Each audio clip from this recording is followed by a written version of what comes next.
If anybody who doesn't want to be recorded, you know, you can eat. Good luck. You can pop in and out anytime. Anybody's allowed to. We'll just have to get you present. Lynnea, this is Connor, but my picture's not up. I see that, honey. Holly. Oh my God. Hi, Connor. Tell him to turn his video on. Rona. Doug. Can you hear me, Lynnea? Hi, Lynnea. Yeah. Stacy. Art. Jesse. Jessica. Thank you. Granddaughter Jessica. Beauty. Right here, Jessica Carr. Yeah. And so, Connor, it's okay if we don't, we don't have your photo, but if you can have a video, we can see you, but. No, I mean, I can't see you at all, but I'm here. Oh, baby, I'm sorry. Hello, Gary Woolman from Australia. No, I mean, Yeah, I can see you, and I can see Vance. Hi, Vance. It's Connor. Terry Steffens, Connor Snyder. Ask him if his video is on. Connor's, can you hear me, Lynnea? How do you turn on the video? On the bottom left, there's where it says mute. There's also video. Bottom left. He may not have a camera. Some people don't have cameras. Oh, No, I have a camera. I mean, I can see you guys, but my name is just up there, not my picture. Right, you may not have a camera.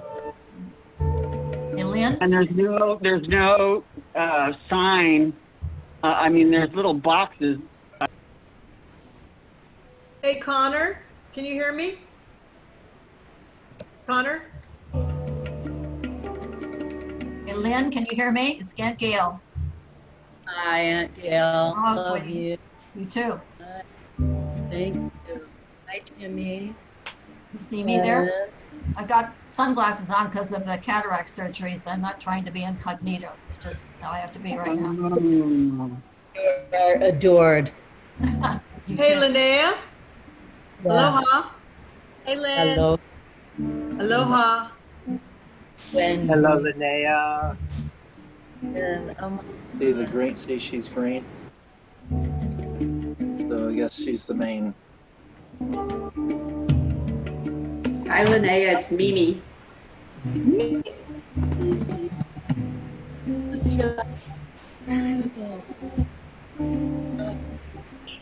Oh, how fortunate.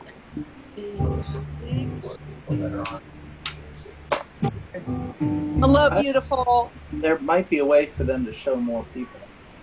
How do we do that, Vance? I think the host has to do that. It's on the upper right-hand corner where it says gallery view. It's because I'm sharing, guys. That's why. See, There you go. There you are. Is that better? Yeah, they're all up at the top now. Yep. Nice, everybody. Granny. Hi, Lynnea. Greg here. Greg. Beautiful. Hey, Lynnea. Lauren in Florida with no electricity, but my cell phone's working. Hi. Hi, James. We see you there. wonderful.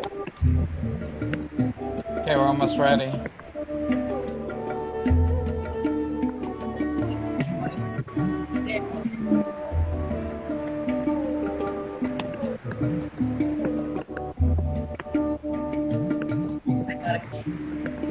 Cheers. Harlan, Lisa, Michael, oh dear God, all of them. Hi, Barbara. Martin. Hi, sweetheart. Hi. Shannon. Hi, guys. Hi, James. Julie. Oh my gosh. Lauren. Hi, Linnea. Carla. Unbelievable. Joe. Geez, you guys. Oh my God. It's like so. Mom would love this, and I'm totally digging it. Actually, they're helping me a whole heck of a lot right this second. Presents. Your mom is loving it. Yeah, I bet she is. Thank you. We're feeling your mom energy. Loving it, loving it. Yeah. God, good, Juju. Take care. Cheers, Anne. My heart. This is what that for comment. Well, welcome everybody. Thank you for coming today. And if you could please mute yourself. Please remember that I can mute you, but I cannot unmute you. So you have the ability to unmute yourself. If you have a situation where you want to say something and it's not an appropriate time, you can send a private chat to me, Rob Frella, the tech host. Okay? Take it away, Lynnea.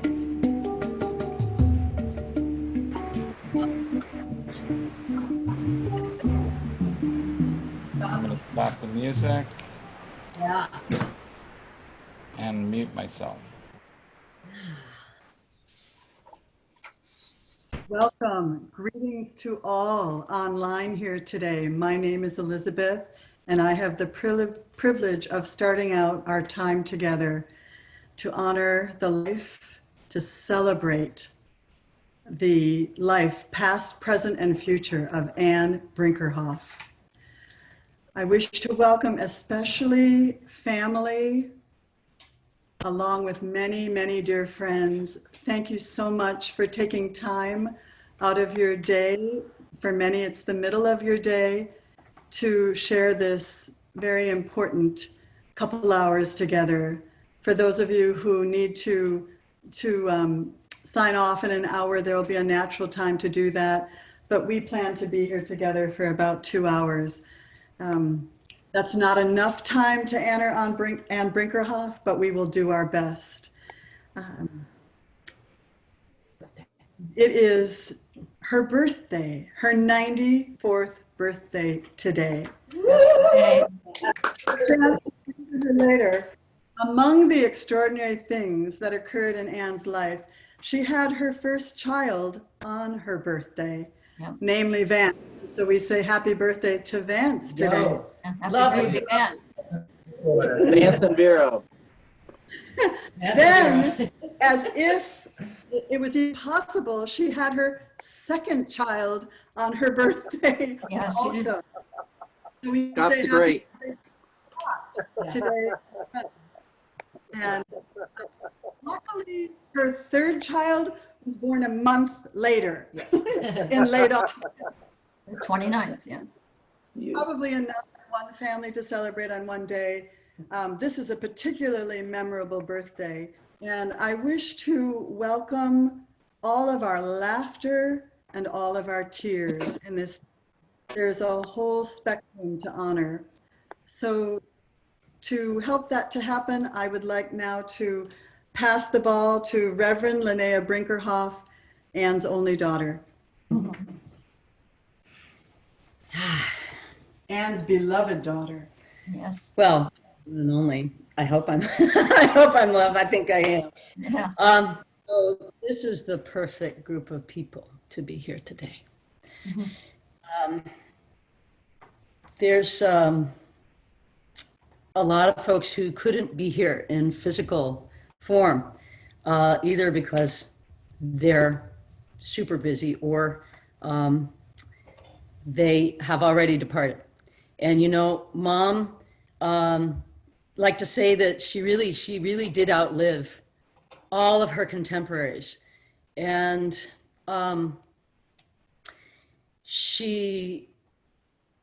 just a couple weeks ago, guys, she said, and I think she said it to a couple of you, I've decided I'm going to live to 100, right? You know, and hearing that, and here we were on our way down to celebrate with her and dance, you know, outside with balloons outside her window. And instead, you know, I've come to understand that the soul has a plan and the ego has another. At this time, I think, you know, listen, I want to let you know that she did not pass of COVID. She had a lot of bodily pain. mostly, from arthritis and things like that. And they did administer some morphine. They didn't overdose her. I did research that, but I do think that it thinned the veils enough, and she sensed what it might be like to be out of pain. And she took flight. And I think very peacefully. So you being here to honor her, but not only her. There's a lot of people that have departed in these last months from COVID and many other things. And it's a phenomena with our elders and those who have become ill that we're not able to be with them in person. And at one level, that's maybe a tragedy. And at another level, let me just say that I was, many of you know I was on lockdown in India. And one of the that I read while I was there in order to cope, but this is potentially good news. They said it's actually kind of helpful for them not to be among us at this time because they can get distracted with their earthly commitments to us. And so in a way, she was preparing the way, and you can just tell by the radiance. I got a chance to see a photo of her at the end and the radiance that she had and how she had just literally been able to take flight undistracted. So this is for all of the people that you might want to honor at this time, and whatever may be unfinished in your heart and challenging news that you may have seen. So let us in that spirit gather. And my understanding is this is a Hebrew holiday starting 10 days from of collective mourning. And there's mourning, and also let there be joy as we honor her qualities. And just to say that, Reverend Elizabeth was my mentor in seminary. So we made it as far as North Carolina, where James and Sean live. And we're also at the home of our dear friend, Lori Strange, who, when I was working for Merck years ago here, she was my Airbnb host. And here we are having Mom's Memorial here. So all people that would take the shirt off their back for us, including all of you. So hallelujah. Happy birthday, bro and mom. And I also want to say that when I was in India, I was saying, what can I do? And I thought, why don't we start a virtual funeral business? And my Reverend Superior, who's here, and I did not think that I was going to be the first client. I'm not real thrilled about it, but here we are. And thank you for showing up in every way that you are today. God bless you. So to kick this off with a reading, my boy James. Yeah, I'll stand up. Sure. Got to move this. I'm a little taller than the rest here. All right. So thank you all for being here. It means so much to me, and Nana, I know, and everyone else that just loved her like I did. So I would love to be in person and gather in solidarity over her memory and have a conversation with each one of you.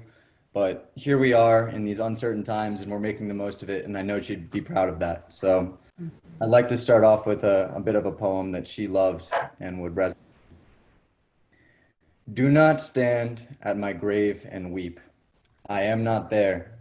I do not sleep. I am 1,000 winds that blow. I am the diamond glint in the snow. I am the sunlight on ripened grain. I am the gentle autumn rain. When you wake in the morning hush, I am the swift uplifting rush of quiet birds in circling flight. I am the soft starlight at night. So do not stand at my grave and cry. I am not there. Thank you.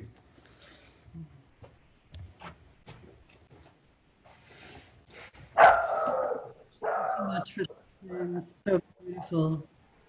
I personally have felt Anne's presence so very close in the last couple weeks, and the last line of that poem speaks to that there are so many different understandings in this human world about what happens at death.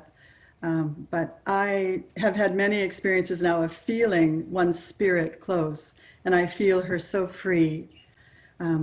So we are very lucky to have something grounded here in Rob's ability with the technology. And we're going to shift for a moment now to him doing a bit of a tech briefing for us so that we can all do the best with this. Hi, my name is Rob Farella, and I'm the technical expert for Zoom here. Sorry that you're all muted, but you do have the ability to unmute yourself. Also, let me put my video on. You can start and stop your video if you'd like I just did. And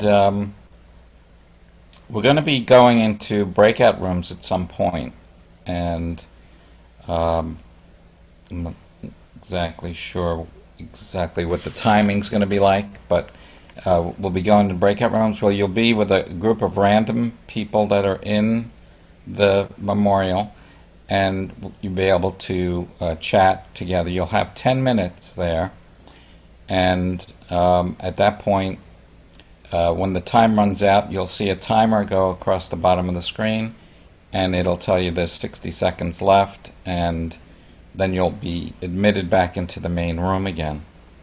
And Lynnea is going to go into a little more detail later about, before you go into that room, about what's going to happen during that time.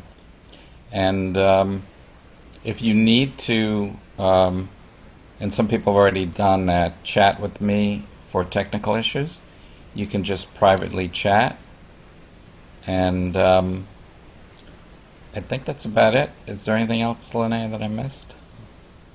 Feel free to chat any commentary that's moving through you, because we will save the chat too.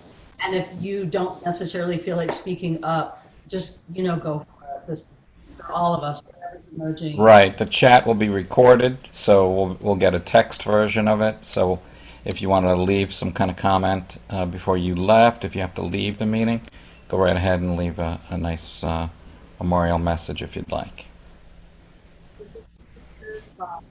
The next 45 minutes or so, family will be presenting a number of stories and a eulogy. So after that time, we will move into guest participation. So anything that you have to add can be included then. Yeah. Right. So with that, you all, why don't they say that all healing occurs in a resonant field, occurs only in the present moment with a coherent way of being connected with one another. So I'm going to invite us to settle ourselves, to truly arrive here into this moment and appreciating whatever it is you had to do to get here and create the space. And so you can soften your gaze and let your breath be natural. And I invite you to feel supported by the weight of your body on the chair you're on, if you're lying down, whatever it is for you. And I also ask you to allow your mind to drop into your heart. Again, letting your breath be natural and circular and rhythmic, whatever's most supportive. And see if you can feel the beating of your own heart. And enjoy the pleasure and privilege of this next breath. And of all of the bodily functions that are taking place for us right now that we do not have to think about, and how we get to live into our senses. And if you can imagine I'm calling upon the soul selves of everyone present here and of masters, great beings known and unknown to us who love us unconditionally and who love Mary Ann Stoltz Brinkerhoff unconditionally. And so a beam of light coming down through the crown of your head, make it a white light with violet flecks of light, so an electric violet light, and let that come down through the crown of your head, and let it just wash behind your eyes, and let it just cleanse your brain and any concerns, worries, any holdings, any tension, and let it just move throughout your neck and shoulders, and feel the warmth across your heart, your chest, and then down through your belly and your hips, and feel the warmth, the heaviness, and of your thighs, and just bathe your joints, and then let it move down through the balls of your feet and down into the ground. Continuing to breathe and let the breath support you. And then sending that energy and your roots of light down into the ground until you meet the crystalline core of the earth, whatever feels most supportive and most grounded. Until you really feel fastened. And then breathing up from the earth, that beautiful earthly energy back up through your body, and then cast it up to the heart and mind of God, whatever you perceive him or her to be. Just gift it up to the heavens. Imagine mom up there. Imagine whoever it is, the mothers, the fathers, the siblings, those that you have lost, the dear friends, the dear ones. And then bringing that down, inhaling once again through the crown of your head, and allow the earthly and heavenly energies to just meld in your solar plexus and heart area. And sending out to one another a beam of light from your heart to each other's hearts. And imagine a beam between us of light, and imagine mom's face, Ann Brinkerhoff. Let's just bring her right in. And see her eyes, see her face and her skin, and see whatever it is that you shared with her that you so appreciated through time. A wink, a nod, a laugh. Maybe you shared a meal with her and she sent it back. Maybe you tipped a martini with her. And now let us go ahead and please take the palms of your hands and just make them nice and warm, and let's heat them up. And I want you to just place them over your eyes and just take this moment to let the peace and the warmth wash through you, wash over you in deep appreciation. And as the ones who are holding this beautiful matrix together right now in this sacred and holy event, as we get a chance to send off one of our beloveds and anyone else that you might hold in your heart. So have your intention set. And then just stretch or move any way that you wish. And if you can, just place your hands on your heart for a moment. And I would like to, in the words of John Shera, who is here, dear friend, he says there are 3 types of remembering we must do. One is the remembering of Anne, the remembering of Mom, Nana, Granny Annie, Annie Ann, the one that we love, dear friend. And also the remembering of our community without Anne as human company.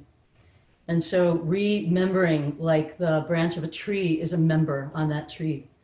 So we must remember ourselves as community. And then the third form of remembering is remembering ourselves.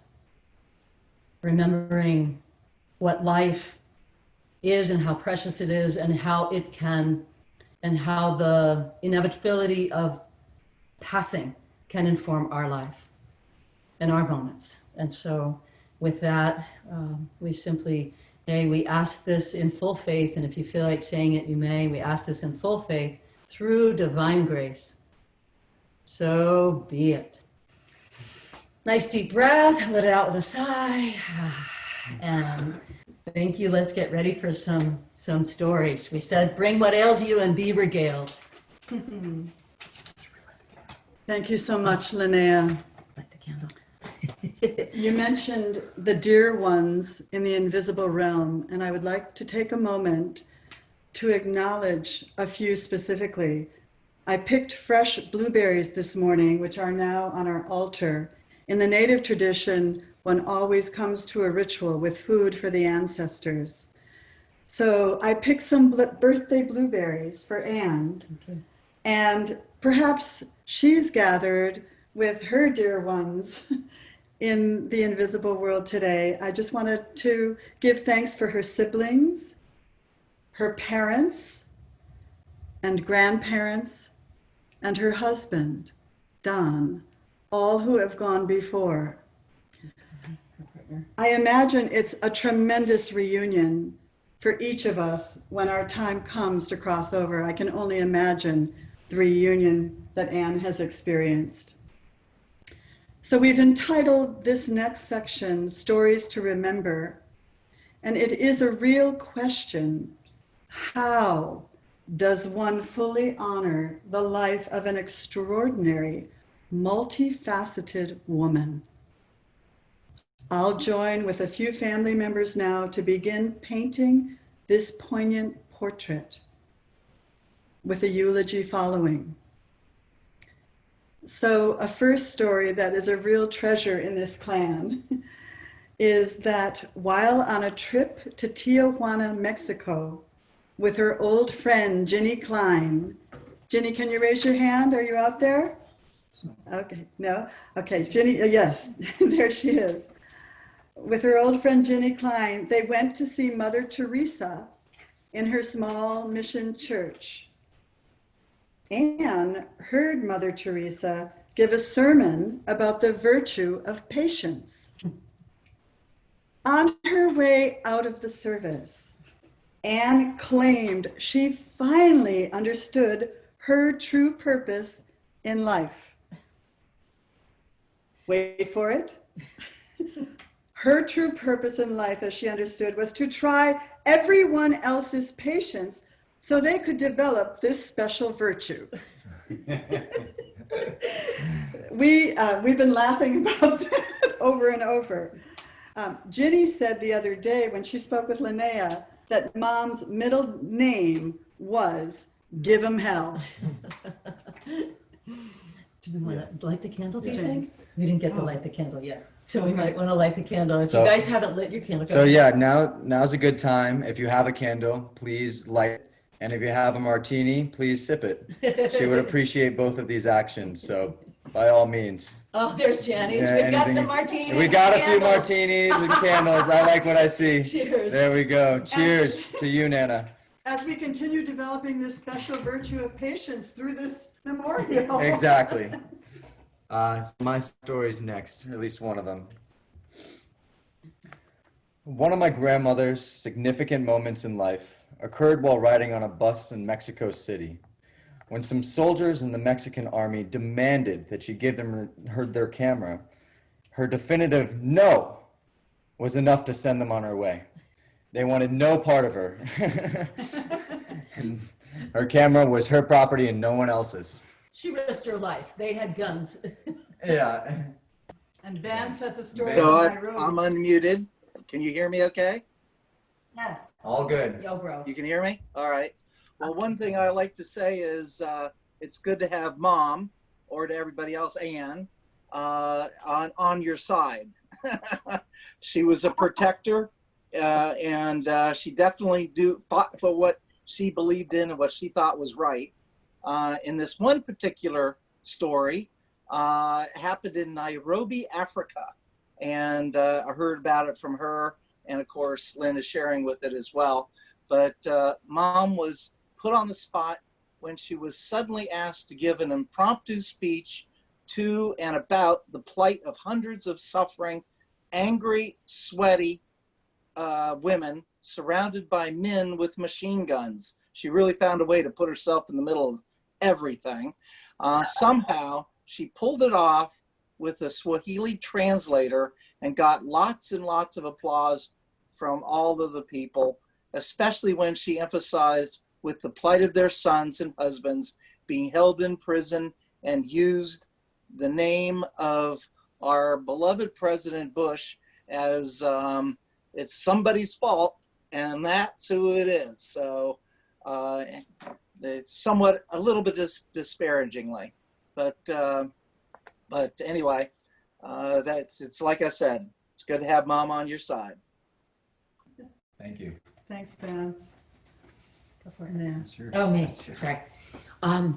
So Mama had the enviable position of uprooting us and relocating a family of 5, because my dad was his way up the corporate ladder. So she resettled us in 10 different cities.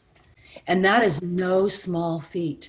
And each time she successfully recreated our world for each of us uniquely. And basically where she was our home. It was an astounding feat. James. Yeah.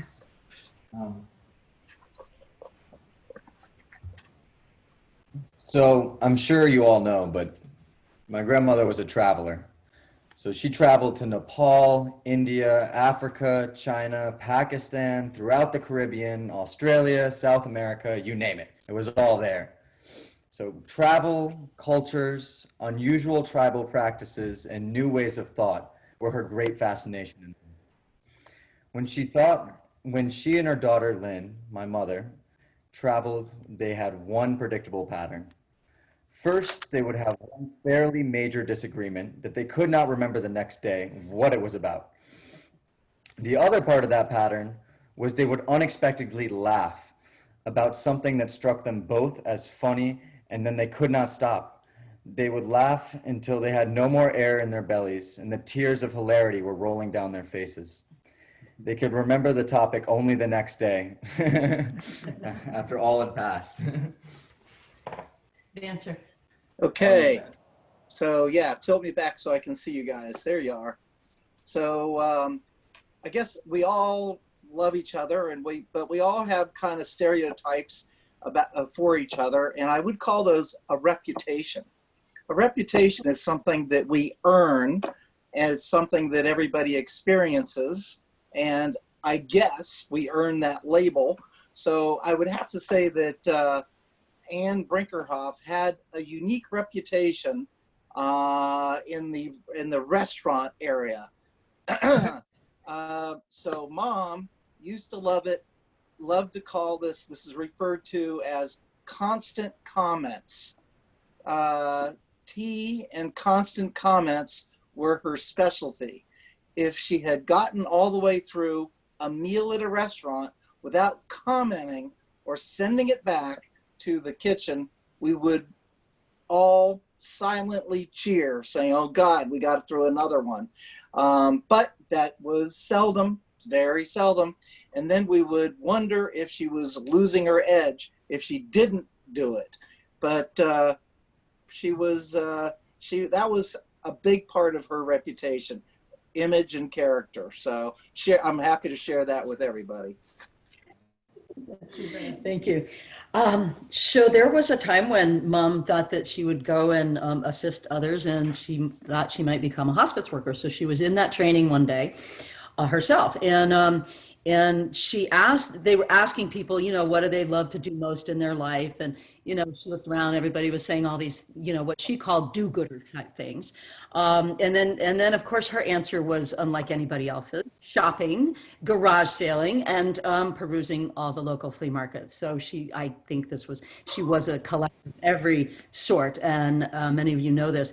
But you see, she shopped all year round. and she had a closet full of gifts for any occasion. In fact, anyone that she cared about, she had a large sack full of gifts waiting at any given time.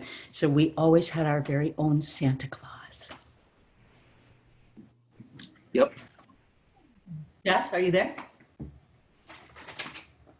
I'm sorry. You're on mute. Jessica. Unmute Rob. Maybe Rob. Oh, Rob, can you unmute? Oh, no, yeah, there you go. You're good. Granddaughter Jessica. Hi. Hello. So, Granny Annie, as I called her, gave to others a lot, obviously. She liked to give us little trinkets and treats pretty regularly. And she never really gave to herself as much. Never understand what kept her cup always so full. She seemed abundant in every way, intellectually, financially, emotionally, and spiritually. She was never really hugged or laughed with as a child, yet she was deeply affectionate and playful with others as an adult. She would play with her children and her grandchildren from sunrise until the moon set, and great-grandchildren.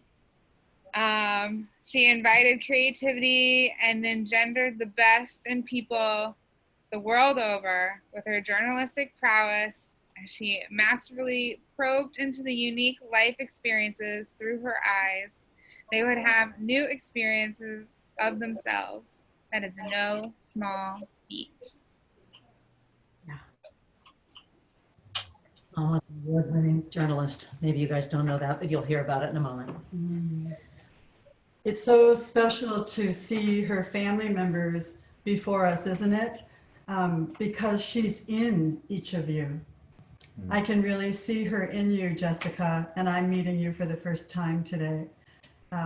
Thank you so much for your words and for your care for your children. We have, and the adjectives that keep coming forward are upbeat, tremendous vitality and energy. And we knew that we needed to include at least one song that is upbeat.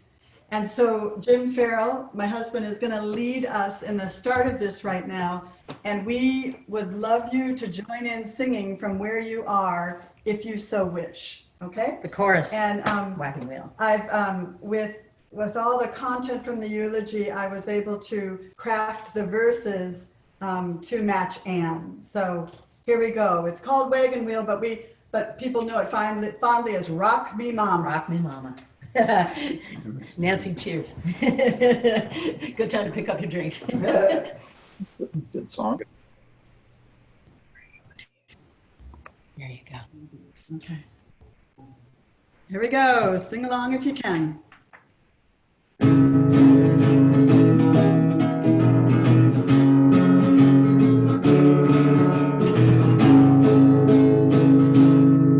So rock me, mama, like a wagon wheel.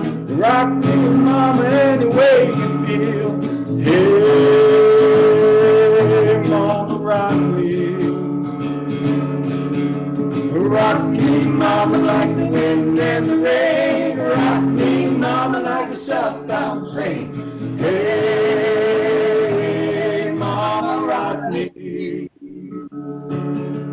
Rock me, mama, like the wind and the rain. Rock me, mama, like a southbound train. Hey, mama, rock me. Born Mary Ann in Still Mill Land, Pittsburgh was the spot, dodging nuns was her lot. Walking home from school with black rings on her wrists.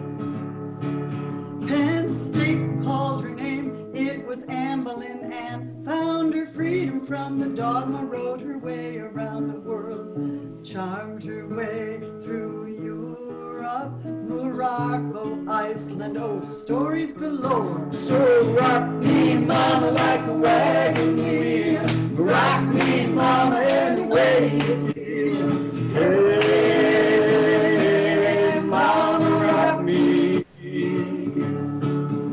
Rock me, mama, like the wind and the rain. Rock me, mama, like the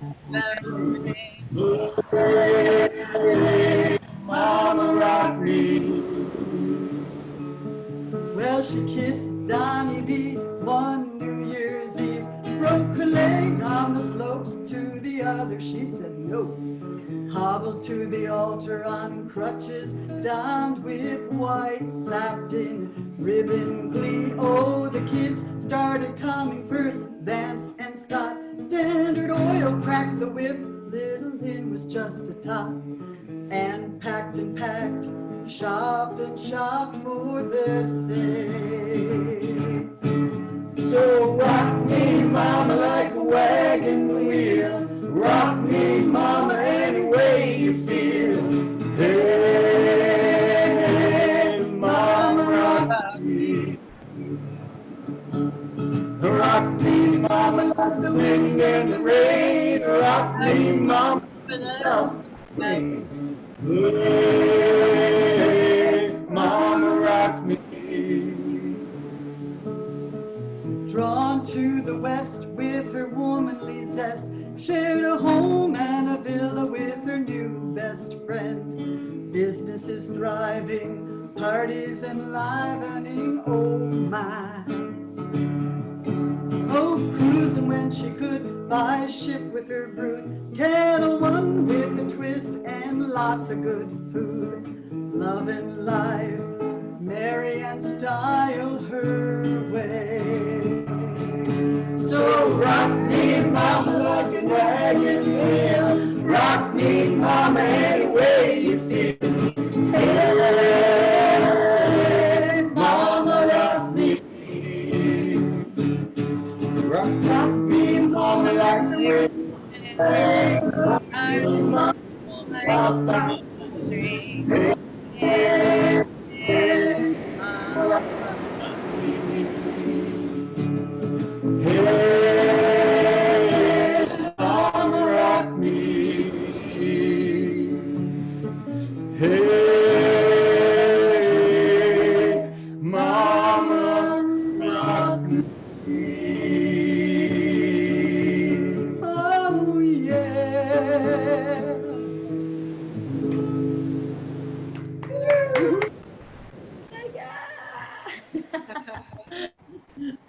Is that so cool? Thank you. Oh. Hi, Linnea. This is Rob. I lost my co-host status. Could you make me co-host again? Trying to find a good spot to break in. Yeah, that's beautiful. If I go participants and go to that, and then Right. if you make host, I'll make you host. Okay. Okay, Yeah. thank you. All right, I got it now. All right.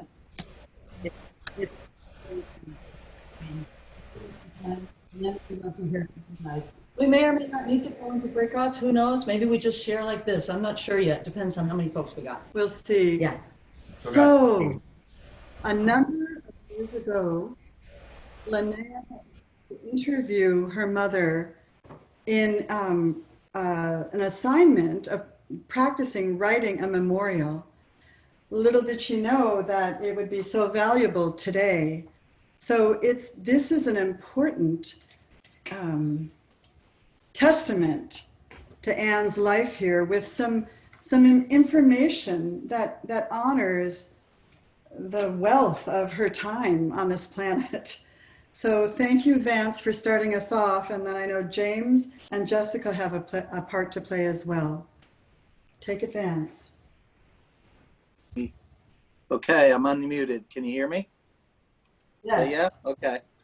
All right. Well, Mom, Anne, Mary Ann Stoltz Brinkerhoff, my mom, was born in Pittsburgh, Pennsylvania on today, July 29th, in the wonderful year of 1926, during the height of the Industrial Revolution. She recalled how she would walk to school and return home under the dark, polluted skies with black rings around her wrists from the residue of the steel mills around her home. She had an older sister, which I only know really as Aunt Billy. but is named after Mom's mom, Genevieve, and a younger brother, George, Uncle George.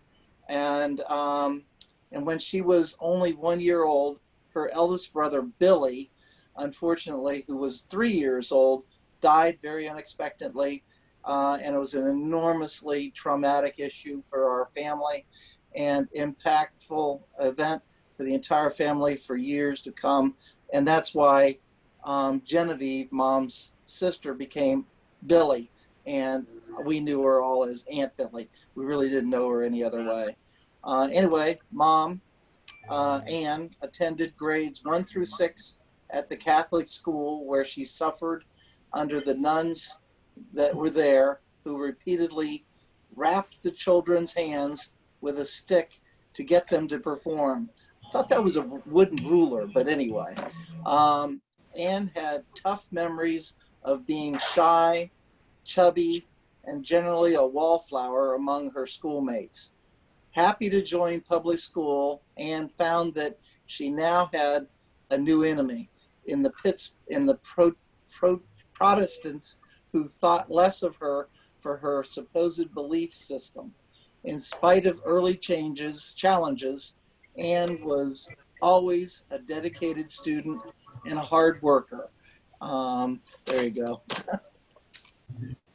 There you have it.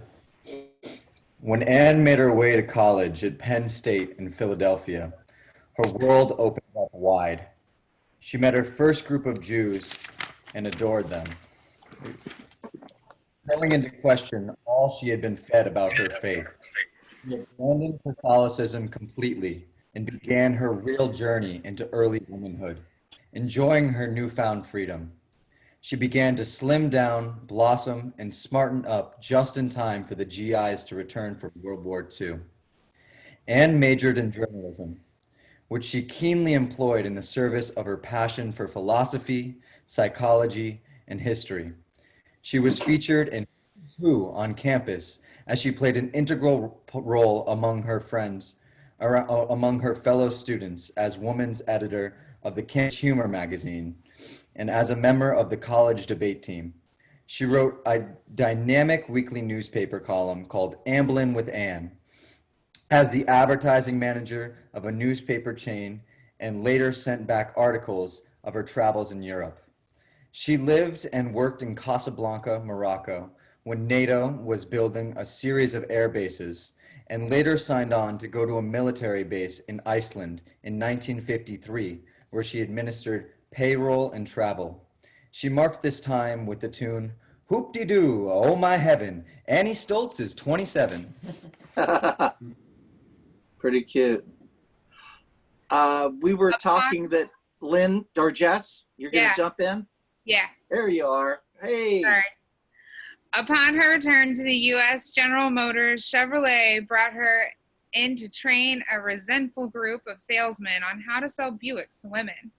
She loved the yellow convertible they gave her to visit all the showrooms in the Bay Area. She also freelanced as a copywriter for the Emporium and Macy's department stores in San Francisco, writing ad copy for newspapers, radio, and TV. One New Year's Eve, her artist friend and author, Donna, invited her best friend from high school over. It was class president Donnie Brinkerhoff. After he and Anne kissed at midnight, the rest was almost history. She found him to be mature, unique, and interesting, even though he was 5 years her junior and working on his master's degree at Cal Berkeley. Skiing in Tahoe soon after, she broke her leg in 3 places and on a full leg cast and crutches, fended off several proposals before she accepted Don's. They were married in a Unitarian church with her bouquet wired to her crutch, which was wrapped in a white satin ribbon.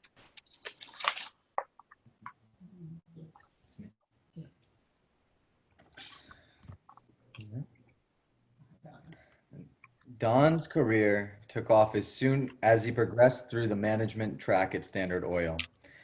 Anne fell into the role of corporate wife. With little notice, the family had to move to many undesirable places, like Bakersfield and St. Louis.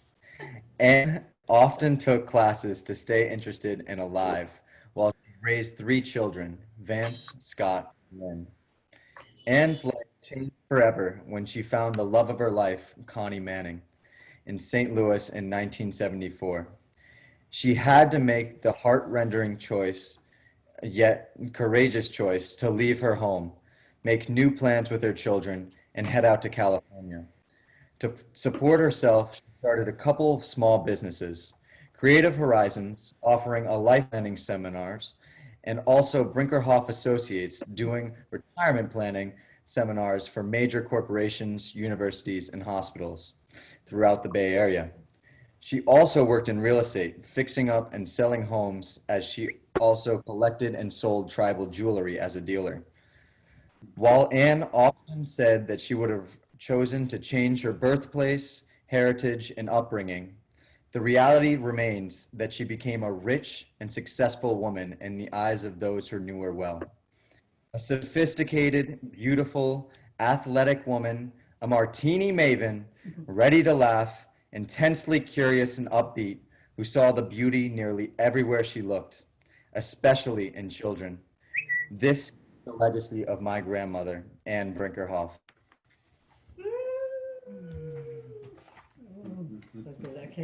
Thank you so much, Vance and Jessica. Thank you. This is the juncture that we spoke of earlier, where we have another song. And if there are some of you who need to move on to other things after this song, might be a natural time, then we'll move into the guest participation, and Lynnea will explain a little bit more about that. But first, please feel free to join us in a song by the Beatles. You'll know this one. And it's Let It Be, and you'll know your part. We all do. You want to sit or stand? Stand. Okay. Is everybody good? Yeah. We love you. Yes, we totally love you. When I find myself in times of trouble, Mother Mary comes to me, speaking words of wisdom, let it be.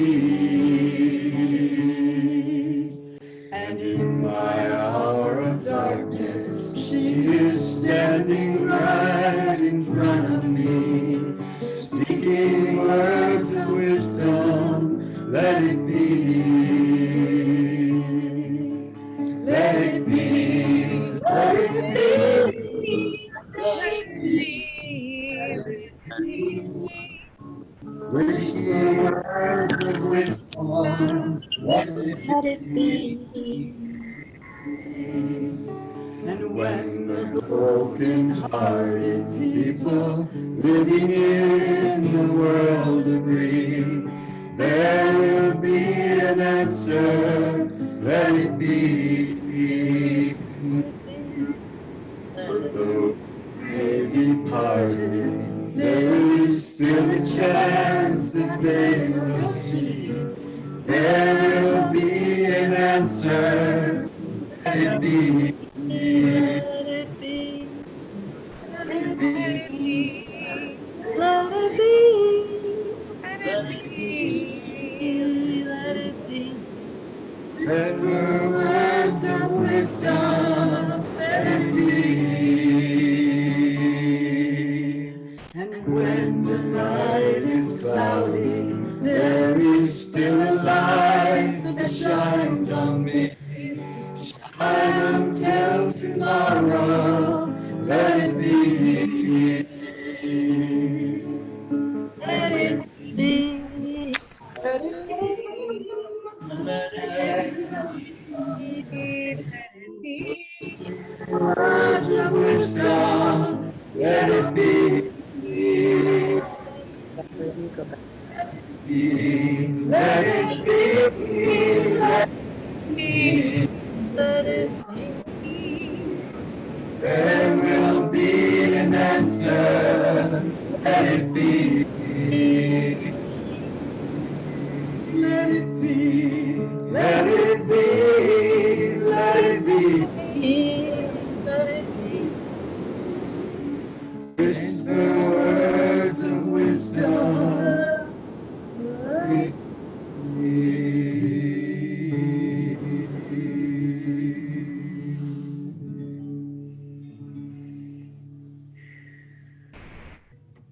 I don't want to let it be. Oh. What's next? Oh, guest participation. Yeah.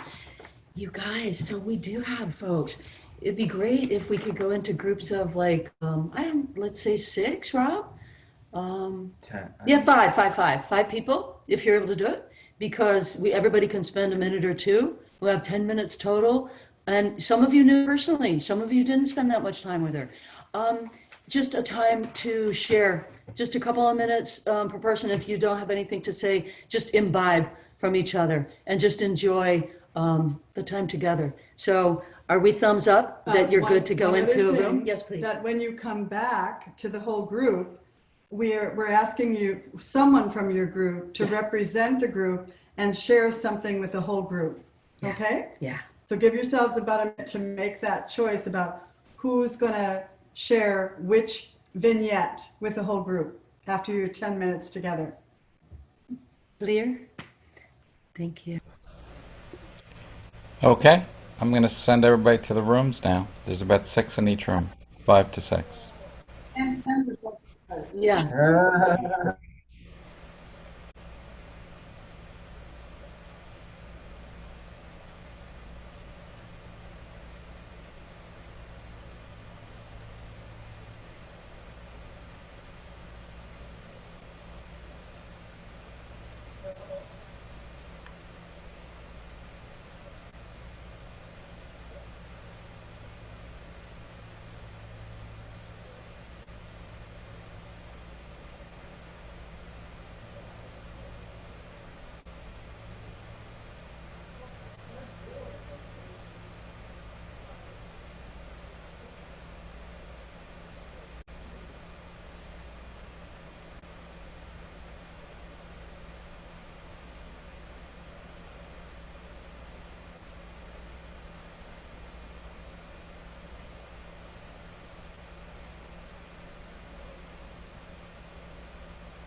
If you guys unmute yourself, I can talk to you.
Hello, Thomas, you there? Hello?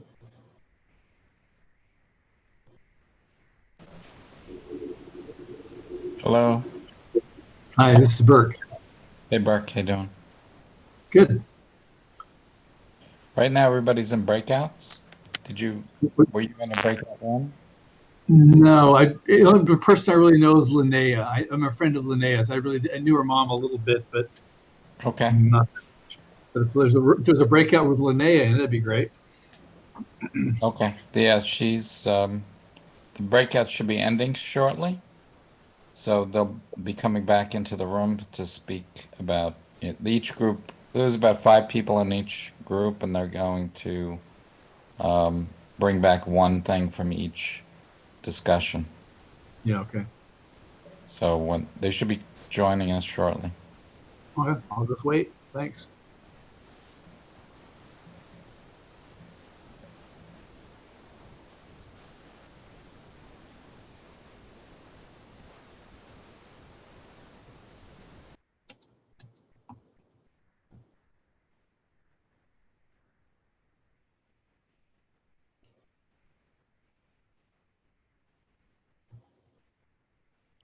Can you hear me?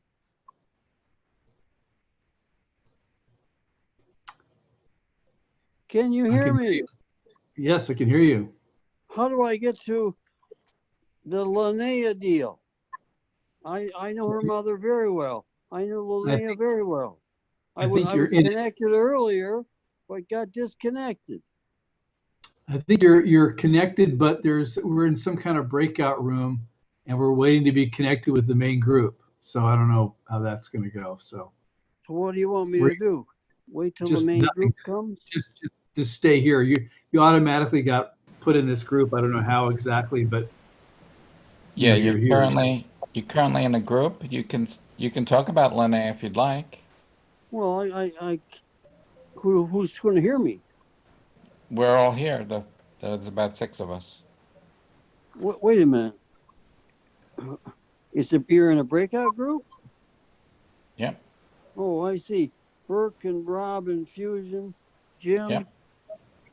Okay, so I'm me. I'm STA. How do I hit the video? No, raise hand. Raise my hand. No, you're okay. You can just tell us what you want to tell us about Lynnea. Well, I want some. I don't want to. Who's hearing me? We're hearing you. There's 6 or 7 of us now. Oh, this will eventually get to Lynnea then. Yeah, they'll be coming back into the main room shortly. Okay, so I can talk for now. You can talk right now. I'm telling you. Go ahead. Yes. So this is Rollins Sullivan. I have the greatest contribution that Lynnea's mom gave to the world, from my perspective, is her daughter. Her daughter and I went to Pepperdine together. And we also went to Kundalini Yoga summer solstice together. And that's where my daughter babysat James, her son. And they've had, so, there's a lifetime relationship there. But Lynnea is prepared to do some of the most significant transformation work in the world. And that is in Australia, South Korea, and Malaysia. And my daughter is, I hope she's here someplace with somebody. Oh, wait a minute. Ariel, I see Ariel. Yeah, she's here. My daughter, Ariel Sullivan, idolizes Lynnea and sees Lynnea as her guru. And of course, Linnea's mother was her pedagogy or is behind all this. And she was just an absolutely remarkable person because Lynnea was very close to her and she had her mind of her own and she expressed that. And all I can say is, Alleluia, Alleluia, for Lynnea's mom. And so I'll be quiet now and wait for the rest of the people to come into the group, right? Yes, they should be coming in now. Thank you so much for the comment. Yeah. I call Ariel my goddess daughter. Oh, hi, Lynnea. Hello, my loves. Oh my God, there's Burke, there's Tom, there's Mark Brinkerhoff. Oh my God, this is so great, you guys. All parts of my life. Mom, Mitch from Australia, thank you. Rebecca, oh my God, Jilly. I haven't been able to see everybody. Annette, Gloria. Oh, you guys, yum. So, and here's little Allie. Does Allie want to present something? I think she does. Why not? Here, show them. What is that? Well, first say you're Allison. You're her great granddaughter. What did you call her? Gigi. So we, in honor of Gigi, we made a, what is this? Can you say garden stone? Garden stone to put in our garden. Oh, you guys, Very proud of it. Sweetie. Oh, it's beautiful. Thank you so much. Thank you. How perfect. Yeah, you can invite. So when you feel it's your turn, speak up to share from your group, please. Who would like to go first? Or just like raise a hand. Just raise your hand. And Well, Rob, you you're can a talk. representative from our group if you'd like. Okay. So I just wanted to propose a toast. I'm kind of out of my drink, but I felt it appropriate to propose a toast to a formidable woman who showed me what a strong, relentless, fearless woman looks like and helped me become the woman that I am today and to never settle. True She that. had a power unlike any other and was not afraid to flex it. She taught me so many things, from how to work a room to how to haggle a good price at a sale. There you go. So this year's birthdays and Christmases and celebrations will have a little void since we won't be able to receive her trinkets and treasures that she was able to uncover at the garage sales. But we'll be thinking of her just the same. So I want to raise a glass to Ann Brinkerhoff, Granny Annie, Nana, Gigi, whatever her name was to you. She was definitely a force to be reckoned with. Cheers. Cheers. Here, here. Cheers. Yeah. Cheers.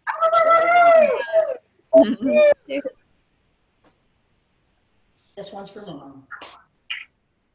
And yes, here she rests, by the way. Here she rests. And I will tell you, it was an unusual, it was a scene James and I couldn't have pictured when we opened that and realized there she was.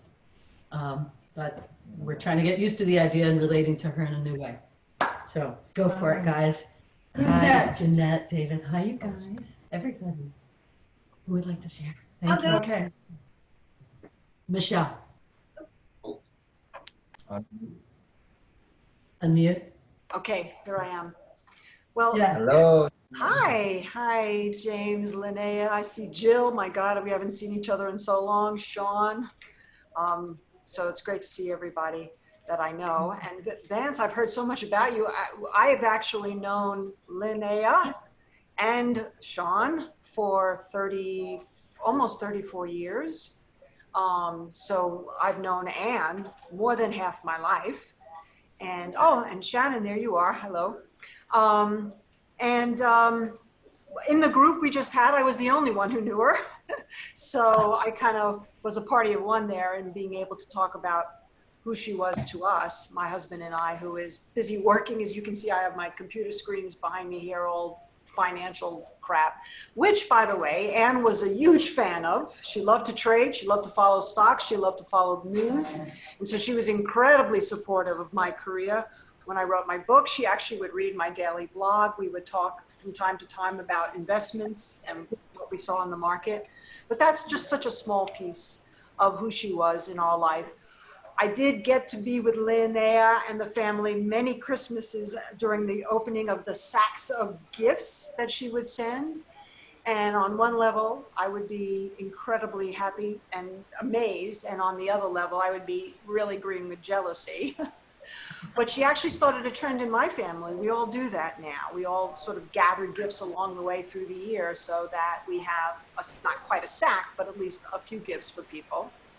And of course, I was at Lynnea and Sean's wedding. I was there for the birth of James, and Anne wasn't at the birth, but we did get to spend a lot of time in Connecticut together once James was born, and I just would love watching her crawl around the floor with him.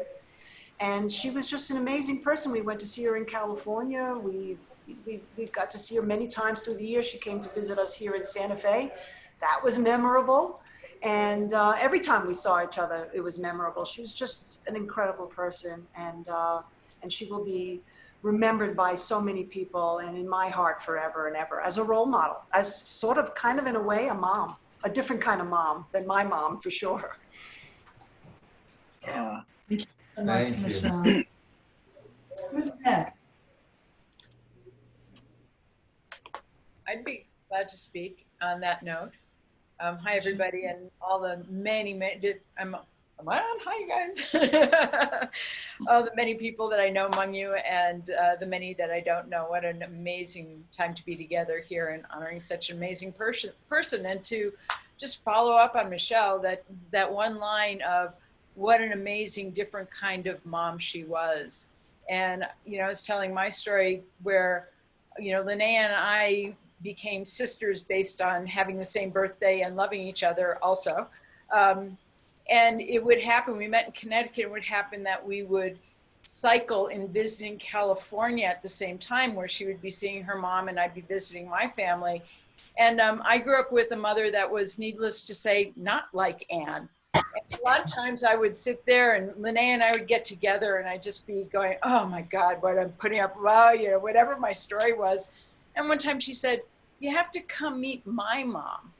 And I went in and I sat with Anne, and you know, I just stepped into that magical apartment with the sunlight streaming through and all the exotic things that she had about, and so interesting. And you know, immediately our minds and our hearts just zapped, connected. And we split many bottles of wine together. And she was not the mom like my mom, and she really just healed so many of those channels of being able to sit and talk with her the way I always wish I could sit and talk with my mom. But I got that energy from Anne, and she's been an amazing angel in my life and will continue to be so. So thank you. It's nice. Beautiful. So I had an interesting group, had a wonderful people, and we had kind of a memorable recognition of people's different lives getting together. We kind of remembered Sean's brothers that, and we stood on some mountains out in Point Reyes and gave tribute to them. And of course, Aunt Gail with Mandy, we spent some time remembering Mandy and her unfortunate short life wasn't fair, but it's wonderful to that her son has got on a really wonderful path and has a spectacular future and can really wind up being a leader for all of us. And we talked, interestingly enough, about how we were so close. We're all so close, but we weren't able to see her. You know, I'm 5 minutes away from her, and I could, you know, she's right there, and she needs this, she needs that, and I'd like this. And I was talking to her every day, several times a day, but frustrated by the fact that we just, because of our new COVID world, we couldn't see her. But nonetheless, the same with reaching out with our memories, you know, remembering Mandy, remembering the loved ones who have lost. They're still there. We can reach out, touch them as much as we would and could, and so they're in our hearts. And Mom is still there. Oh, the other thing I shared with everybody is she is here. She's right over my shoulder, and she's my angel. So I got Mom. You got Vance, I got Mom. Yeah, you got Mom. Oh, I got Mom. Oh, it was a special group. Thank you for being a part. Yeah. Thank you. This is so good, you guys. So good. Hi, it's Shannon. I can share. Hi, Jamie. Hi, Linnea. Hi, Elizabeth. Shannon. Hello, Vance, Jessica, and Allie. Well, I had the experience of being with Linnea as their partner these last years of Van's life. And I was just sharing with, I had Carol and Ellen in my group, that the first year Linnea and I were together, her mom was still pretty capable. She'd had a few injuries, but she was still mobile, and we had a lot of good times together. We celebrated the holidays, and you know, our happy hours at Jason's were always a good time. That was a standard. Even when I was just in Marin last week driving by Jason's, I can't help but think about Anne and Connie and our times there.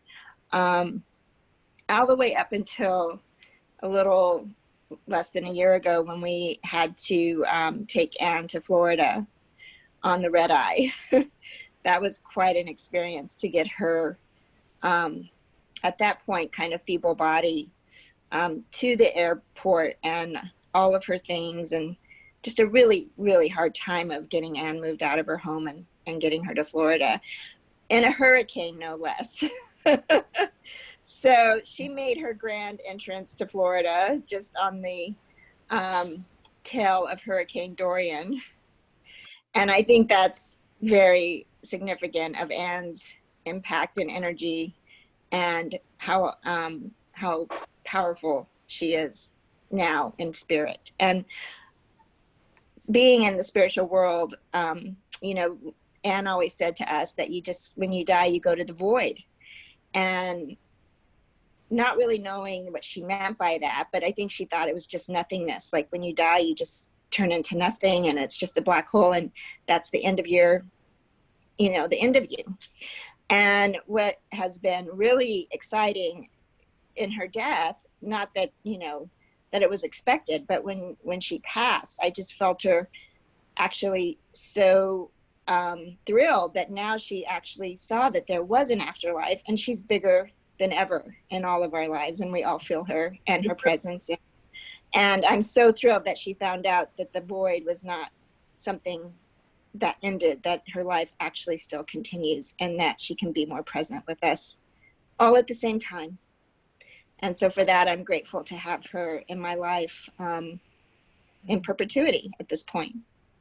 So thank you, Linnea, for sharing her with me, and all the crazy times we had with your mother will go down in infamy for sure. Yeah. So love you guys. Blessings to everybody.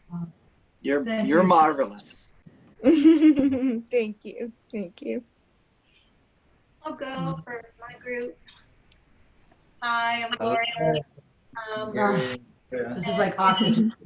Here, we're the Owens clan here in Connecticut, and in my group, there were a number of us who had only met Anne maybe once or twice, and yet there was this sense, you know, especially as I hear all these other stories, how much she lives on in you, Lynnea, of course, because I know you the best, and certainly probably in Vance and Ariel and Jessica as well, and Jamie. The story that I wanted to share actually was not mine. It was, we decided that I would be our spokesperson, but the story is from Rod, who just a couple of years ago when you were unloading Anne's apartment in California, you were having a garage sale and selling off a lot of her objects to art and things she had collected from around the world. And Rod describes that he was invited and he comes in and he's looking around and he's talking to other people, and that she was basically there in a chair kind of holding court while everybody else sort of looked at her stuff and talked to her and decided, what they were going to take from the sale. And at one point from across the room, she says, "Young man, you haven't come over and spoken to me yet." And so he was called to come and talk to her, and had a marvelous connection for those few minutes. And what was the word that we described? Chutzpah. Yeah, she had the chutzpah. She had the chutzpah to be like, "Young man, come over here and talk to me." So that story is really about chutzpah. He was summoned. She taught me how to spell that really early on in life. For a non-Jew, she had good chutzpah. Yeah. So I wanted to say that. Yeah. Thank you. I'd like to go next. This is Cindy, and I'm representing Quickie, Annette, and Fort. So, I would say the word that most stands out just from the energy that was shared is admiration for such an incredible woman. Other words were just her genuine interest.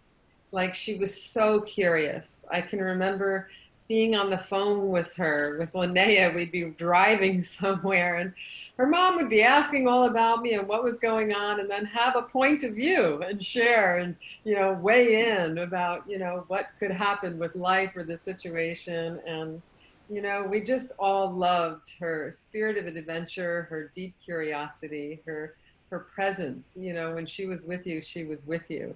And Quickie shared just like she had the gift of helping Anne make all the decisions about the things in her life and make choices as she readied herself for Florida. And she appreciated how decisive she was. She said she was just incredibly sure about things as she moved through and made decisions, and how great she was to work with, and how she appreciated getting to bring her dog. And I'm just trying to see here if there are other things. And then we also all commented about her glasses. She always just had the wildest big glasses on her face. And they were always different every time you got to interact with her or exchange. So none of us knew her long in our life, but many of us related to Lynnea for being friends for a long time. But she touched each of us, and that's the kind of woman she was. So thank you for giving us the chance to share. Oh, thank you, Susan. This is helping us so much. And we have the mystic monkey in the Yeah, upper left mystic corner. monkey up there. You have something to say, Roland? You got a hand raised. No, he did. He did. So It's okay. No. we're about halfway. He's Just a minute. We're going to make sure that the others who haven't spoken yet get a turn here. But just know your words are medicine for this family right now. So who's next? Who hasn't spoken yet? Anybody? Well, this is Gloria. I'm not sure if I'm doing this correctly. You're great.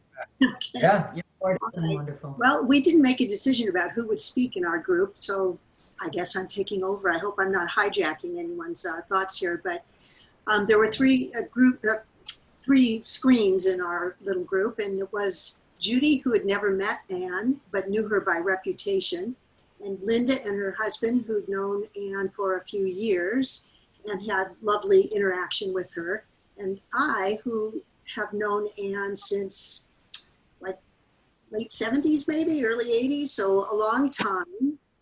And although I didn't get to see her often, I so admired her and just really felt that her zest for life was something to be admired and to be emulated. And her curiosity about the world and cultures, and the fact that she, into her late years, was doing those things and going on trips and having the same curiosity. But the thing that I think that those of us that did know her felt mostly is that, you know, I could not speak to her for months, but when I did, she remembered what there was in our previous conversation. She was curious. She always, as Linda said, made you feel appreciated. And that was really a gift that she had to give and a gift for me to receive. So thank you, and thank you for honoring her with this lovely service. Thank you. Thank you. Thank you. And I would like to go for our small group. Again, we didn't decide, so I will just speak up. There were just 3 of us. There was Maggie and John. John had never met her, but he is a recent and apparently fast friend with Lynnea. And Maggie, I can't remember how, she's known Anne for quite a few years. I am her sister-in-law. I am Sean's mother. And so I have known Anne off and on for a number of years and always admired her, what everybody else has been saying, her spirit, her curiosity, her willingness to go out into the world and meet it and interact with it just like that. One of the things we talked about in our group was that I think Maggie brought up, that when you are in her presence, she always was able to focus on you and make you feel very special. I think that follows on what was just said. And I appreciate that very much too, that she had a generosity of spirit with other people that I think was just wonderful. I see somebody with a mask on. Did Anne wear a mask? I wonder. Anyway, she would not have liked wearing a mask. But anyhow, I miss Anne. I have appreciated her as a very large personality for a long time. And thank you for having this wonderful affair. Thank you, Jeanette. Thank you. You're so loved, Jeanette. Yeah. Thank you for being you. But we need you. Yeah. Stay strong. This gorgeous woman is what? How old are you? 88? 9.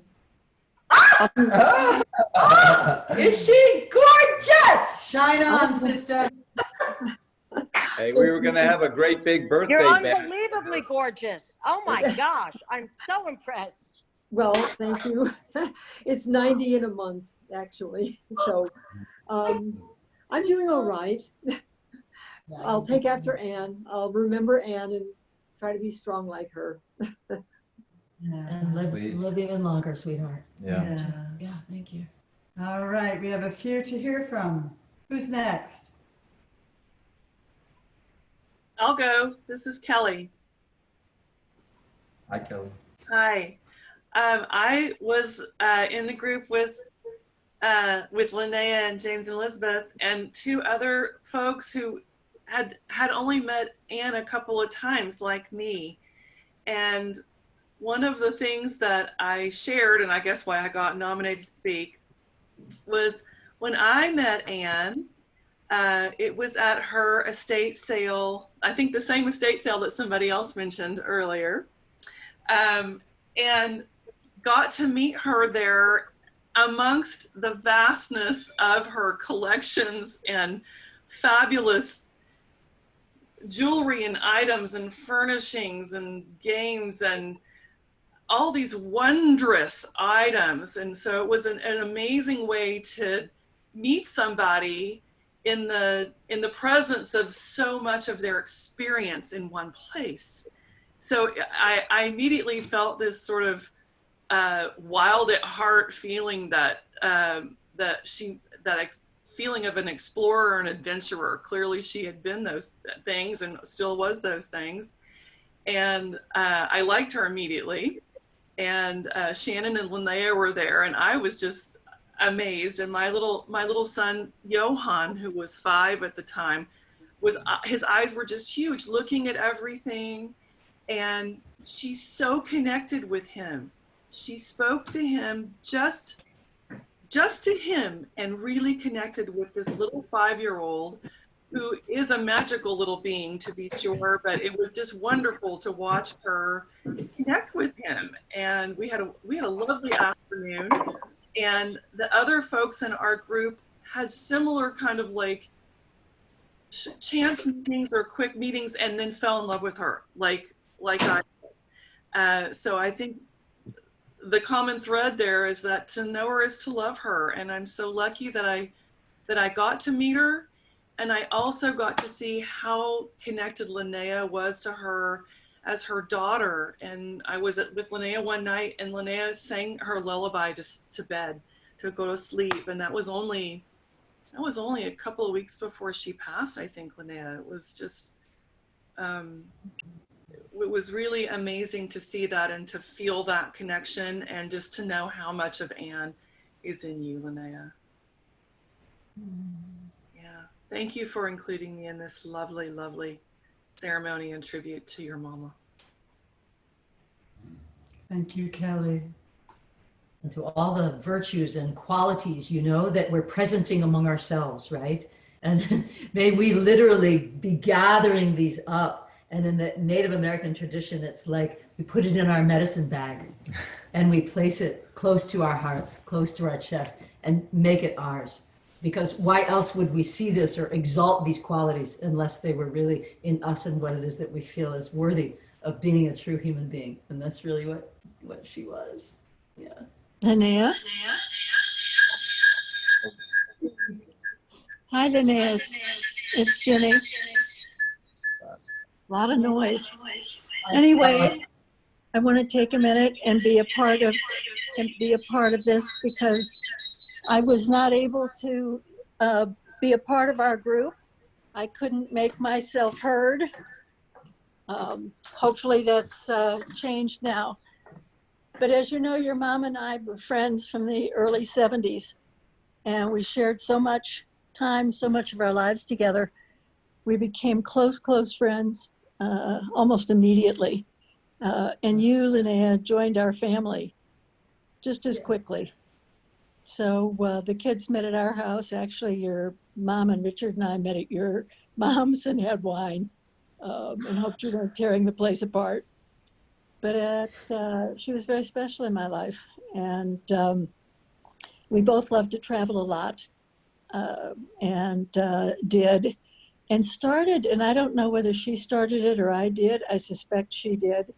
Wherever we were, we would find the ugliest thing we could possibly find and mail it from wherever in the world to each other with no identification whatsoever. And it would just and we took almost as much care in sending it, because the box had to be nasty and torn and taped together, and the printing on it had to be barely legible, so that it looked like it came from a junkyard. And I managed to get the most horrible things I've ever enjoyed in my life from your mother. And they were very precious. Sometimes they were, when I lived on Chapel Oaks, and you did too, sometimes they would just show up in various parts of my house. She had a wicked sense of humor, which both Richard and I really appreciated. I suspect we have a little wicked in us too. So it worked out very, very well. I was with your mom in California. I figured out it was just, I guess it was either 3 or 4 years ago. I was in California, called your mom, and she said, come on up, which was not so easy. She lived not that easy to get there from Menlo Park. But we spent the most wonderful time together, and it was very special. And she remains very special, and the memories remain very strong. And, you know, this whole day today, which you've put together, which is a gift, is something that's brought up more and more and more memories as I hear other people sharing. And I remember, and I'll just take one other minute to tell you and share with everybody that one of the things that we did was we would dress up on Halloween, not let our children see us, and disappear into the neighborhood and they had to find us. We were never found. We had a wonderful time, a wonderful time. Actually, your mother got me to steal something from the houses that I went to prove I'd been there. So I'm lucky I didn't end up in prison. We would return it the next day and say, "Oh, are you missing something? We were here last night." So, as I say, wicked sense of humor, delightful memories, special woman, and I'm just so glad to be a part of this, and glad I'm unmuted. God Thank bless. you. Make your voice heard. Thank you. Beautiful. Just as Mom would fight City Hall at the drop of a hat. Oh, God, this is amazing. All right. Any finals? Whose heart is beating fast? Because it means it's your turn. I'll say something. This is Ellen. Oh? Ellen, can you hear me? Yes. So again, thank you guys for inviting me to this, kind of finding out about it at the last moment. Absolutely lovely. I was in the group with Shannon and Carol and Moshe, who never was able to speak. So it was the three of us kind of giving different perspectives from different experiences. But I wanted to share an interesting thing that happened during that little breakout session for me. And I just kind of became aware of what was going on. So I felt Anne's energy, you know, from the beginning. It's immense, it's huge, it's just so heart healing, and I've just been loving it. And I had a very unique connection with her for several months, maybe up to a year before she passed, because of kind of being called in to do some sort of emergency little assistance on a telepathic level. So I got to know her in a different way, maybe from, you know, other people. I never did meet her in person, and I'm really enjoying it. But what I wanted to share is during the breakout session, at a certain point, I'd been feeling that really strong heart energy. And then all of a sudden I got one of these major, you know, angel shiver kind of things happening. It was like, whoa, something was just passing through. And what I got was that at the moment I was speaking, she kind of came and stood behind me for a moment, you know, like making that connection. But also that there's a group of spiritual beings, masters, whatever, that I'm connected to. And she was communicating with them, and then they communicated that energy to me. So it was kind of like this three-way, multi-dimensional thing going on. And it just felt so beautiful. So I wanted to share that.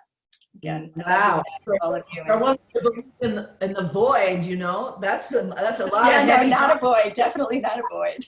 A fullness. Yeah. Thank you. Oh my God. Whew. Shall we? Is it time? Are there any others who would really like to offer something right now before we have a few other pieces to this time? Yes, I would, if I may. Go ahead. Well, Anne's greatest gift to me is Lynnea. Lynnea is an absolutely world-class transformation agent in Australia, Malaysia, and South Korea. And of course, let me pontificate a bit. Well, only for 30 more seconds. It's important to celebrate. If we grieve, then we pull her back towards us. We must celebrate, dance to the music. The other great thing she gave us was a grandson, James. That's a personal mask, is a personal thing between James and myself. My daughter and I babysat James at summer solstice with Lynnea when he was, God, I don't know, months old. And this is what I know. The world will be 50 million times different in 20 years. And James will live to be 200 by his choice. and that he will go on and he will transform the world in Lynnea's lineage like no one because of technology. Amen. Alleluia. Hallelujah. Thank you so much. Namaste. Oh my. Also wanted to introduce everyone to Amelia, her other great granddaughter, Oh my God, thank you. the 8-month-old, who I think looks a heck of a lot like a Brinkerhoff, if you ask me. Divine. It's okay. I do, but it sounds like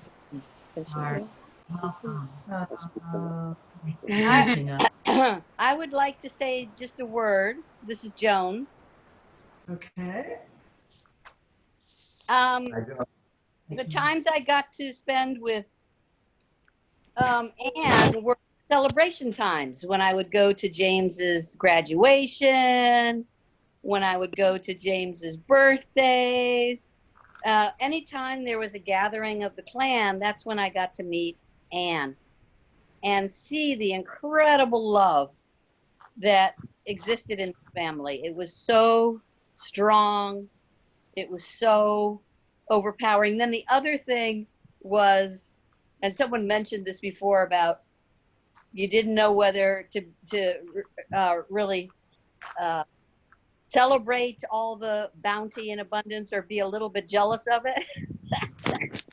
Because when I saw the pictures of all these incredible trips that Anne and Lynnea and family were going on all the time, these incredible adventures. Where are you off to now? Oh, my mother and I were off to Egypt or whatever.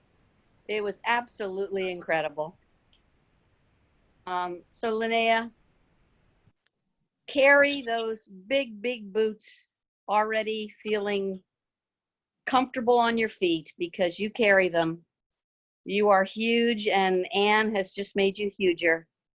And I just want to acknowledge what a great matriarch and what a great lineage. So let's hear it and raise our cups to Anne. Yes. Thank you. Here, here.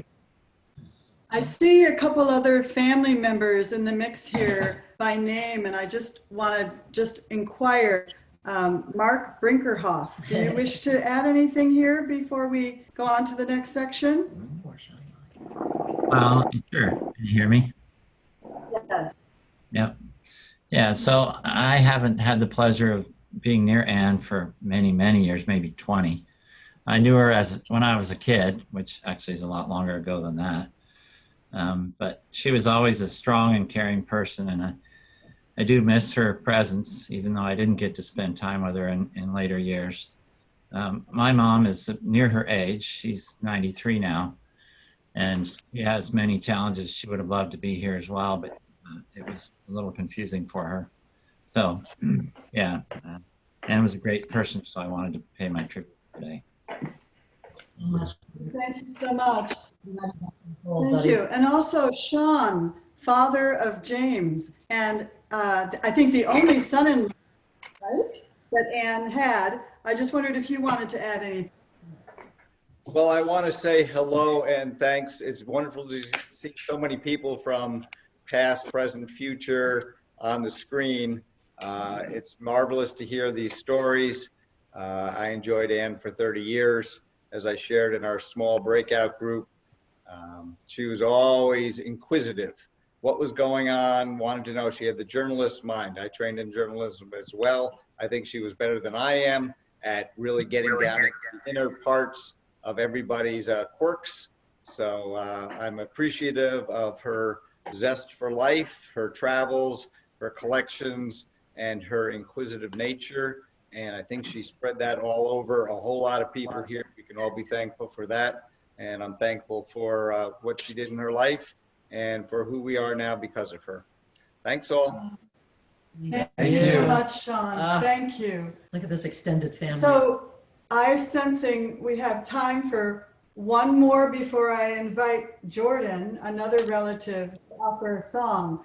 But and then we I close. sense there's one more comment. Make it count. Who are you? Hi there. Can you hear me? Yes. Go ahead, Linda. Hi, this is Linda. The first time I had the great fortune of meeting Ann and Lynnea was when they came up to my doorstep and up the steps to my door for a healing session for Ann. And during that session and afterwards, I was so struck by the incredible love between them.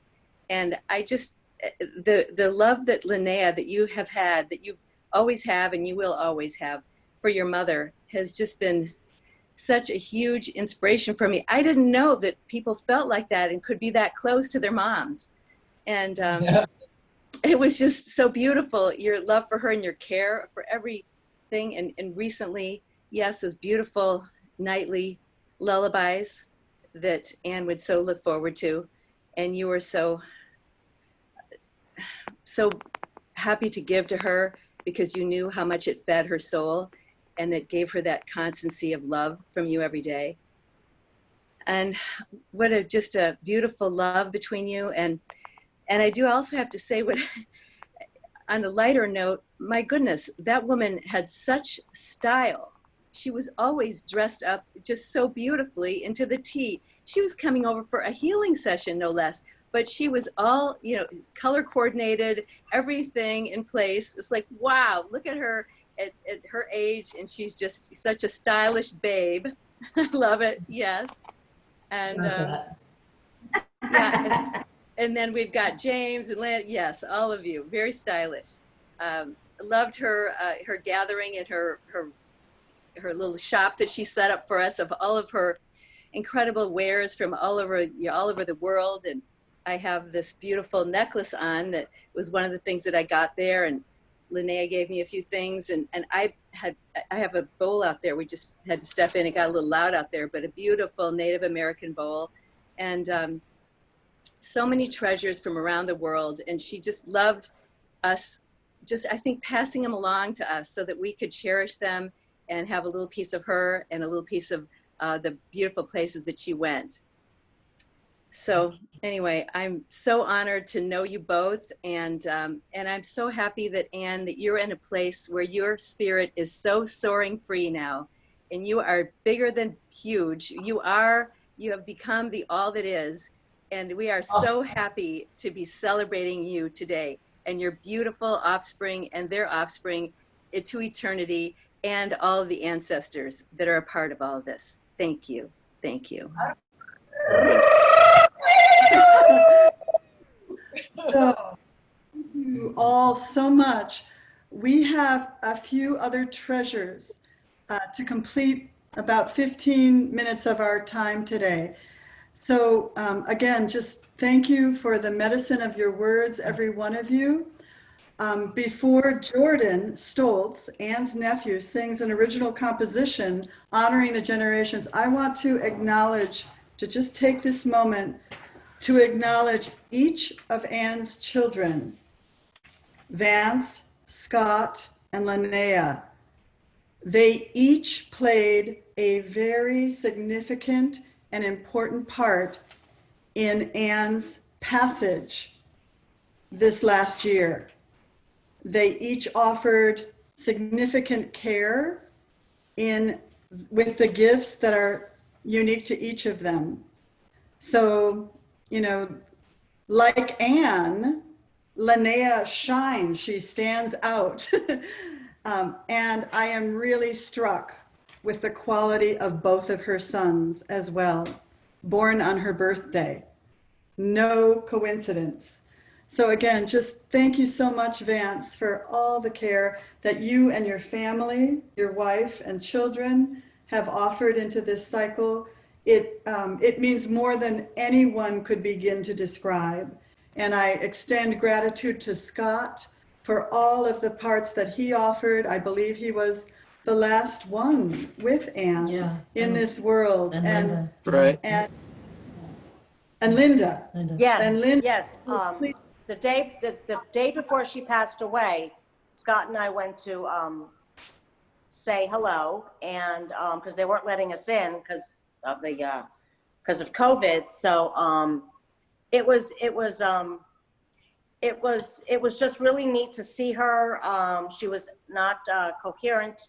They had given her medication, so we went over there and we told her we loved her and that we were there, and I stroked her face, and we were just trying to engage her to hopefully come out of the fuzzy warm sleep that she was in from the medication. But she started to stir. She did say something, we don't know what it was, so I just hope that she heard us. Yeah. Oh, she did. Thank And you, Linda. Linda, when I would speak with Anne by phone, she would always mention you and the Oh, care that's that sweet. She was a very special lady. It's unfortunate that I didn't see her in the best of times. So, but I'm glad and I'm honored that I got to meet her. Yes. Thank you.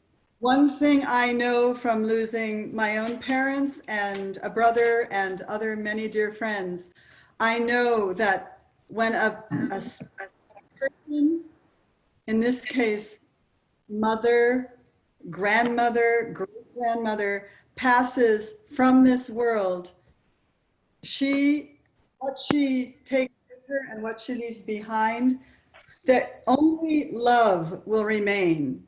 Anything that was hurtful or unfinished or misunderstood, that is to be composted now. And the worms know what to do with those parts. Love will remain.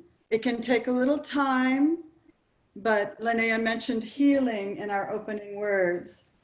There is this whole world that we all inhabit right now needs healing in so many ways, in so many dimensions. Here's to the part that Anne has played in bringing a healing presence into this world and leaving behind a legacy of 3 beautiful children, their important loved ones and friends, and then beautiful grandchildren who carry a particular light. Thank you, Jessica, for all you've offered today. And your beautiful children. She would, on our screen, your children, Jessica, have been right in the center. And that's where Anne would want them, right in the center here. And you can see James right here. Just, I mean, without his ability, this wouldn't be happening here today. He's just been our tech expert, as is his generation. So, speaking of others in the family, Jordan, would you please come forward wherever you are and share your song with us now? Afterwards, I will share with you a eulogy Anne wrote for herself. It's just 3 paragraphs. It is a wonderful way to be almost done, and Lynnea and James will have some final reflections, and then we have a lullaby that Anne sang to her children often that you can join in with. And of course, stay tuned for happy birthday, of course. Okay, so Jordan. Yes, hey, you guys can hear me, I think. So I am Jordan Stoltz, and my dad was Anne's little brother, and I've known Anne ever since I could walk, or probably before that, I mean, so too many stories to tell in our small group. I went over a couple fun things that they'll cherish. There was some good memories, but the song that I have here is Roscoe Stoltz, which would be Anne's grandfather.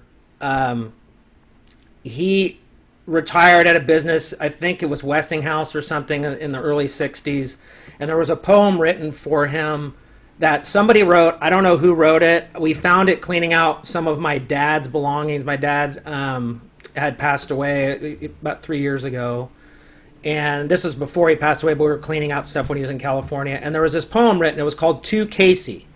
So To Casey, and Casey was a nickname for Roscoe, and a worker wrote this for him, and I saw it and I was like, wow, that's pretty cool. And so it was a neat poem, and so I wrote a song around the poem. And to tie this all in, it's really more, I write songs really about imagery, so I don't necessarily write it about something direct, and maybe something you think about makes you think about something else, kind of like double meaning stuff. So the song's to Casey. It's about, grandfather, but it's really a tribute to, Stoltz and the Brinkerhoff generation. I did tie it in kind of at the end with a word, about Anne specifically. And I did cut out a little bit. This thing kind of dragged a little bit, the poem, so I just cut out a few parts. So I'll get going with it, and hope you guys enjoy it. And this song is called To Casey. And I always played this. Another thing, too, is I played this for Anne more than a few times, and my dad when he was still alive, and they just loved this song. It always brought them to tears, and it's just it's a good tribute, I think. And so we'll get going here, you guys. Hope you enjoy it. Here we go.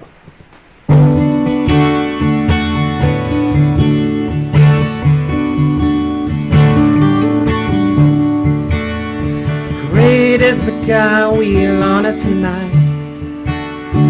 Each of us here with a special delight. No one can say he isn't my friend, especially when lawful elbows are bent.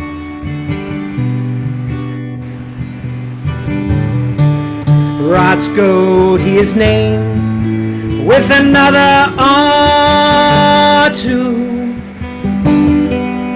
So he's been Casey to me and to you. Liberations to you on your retirement debut.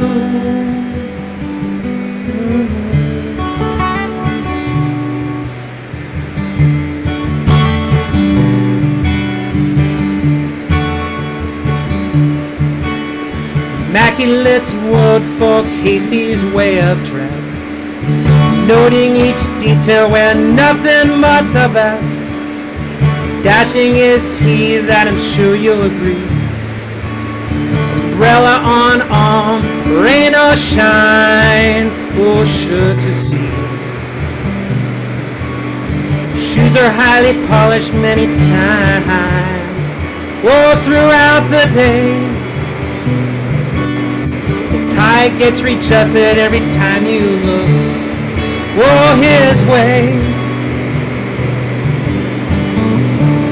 Roscoe, his name, with another R too. So he's been Casey to me and to you. Liberations to you on your retirement debut.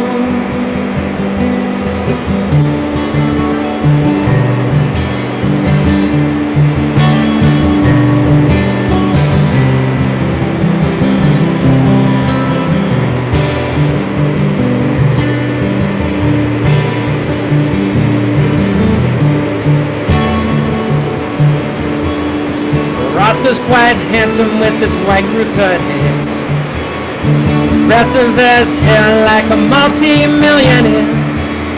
Statically, girls go watch him as he goes strolling by.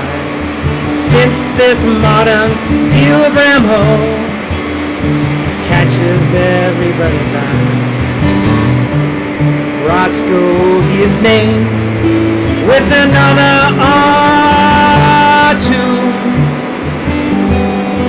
So he's been Casey to me and to you. Liberations to you on your retirement debut. Annie Ann, know we love you, always miss you, forever with you. Oh Annie Ann.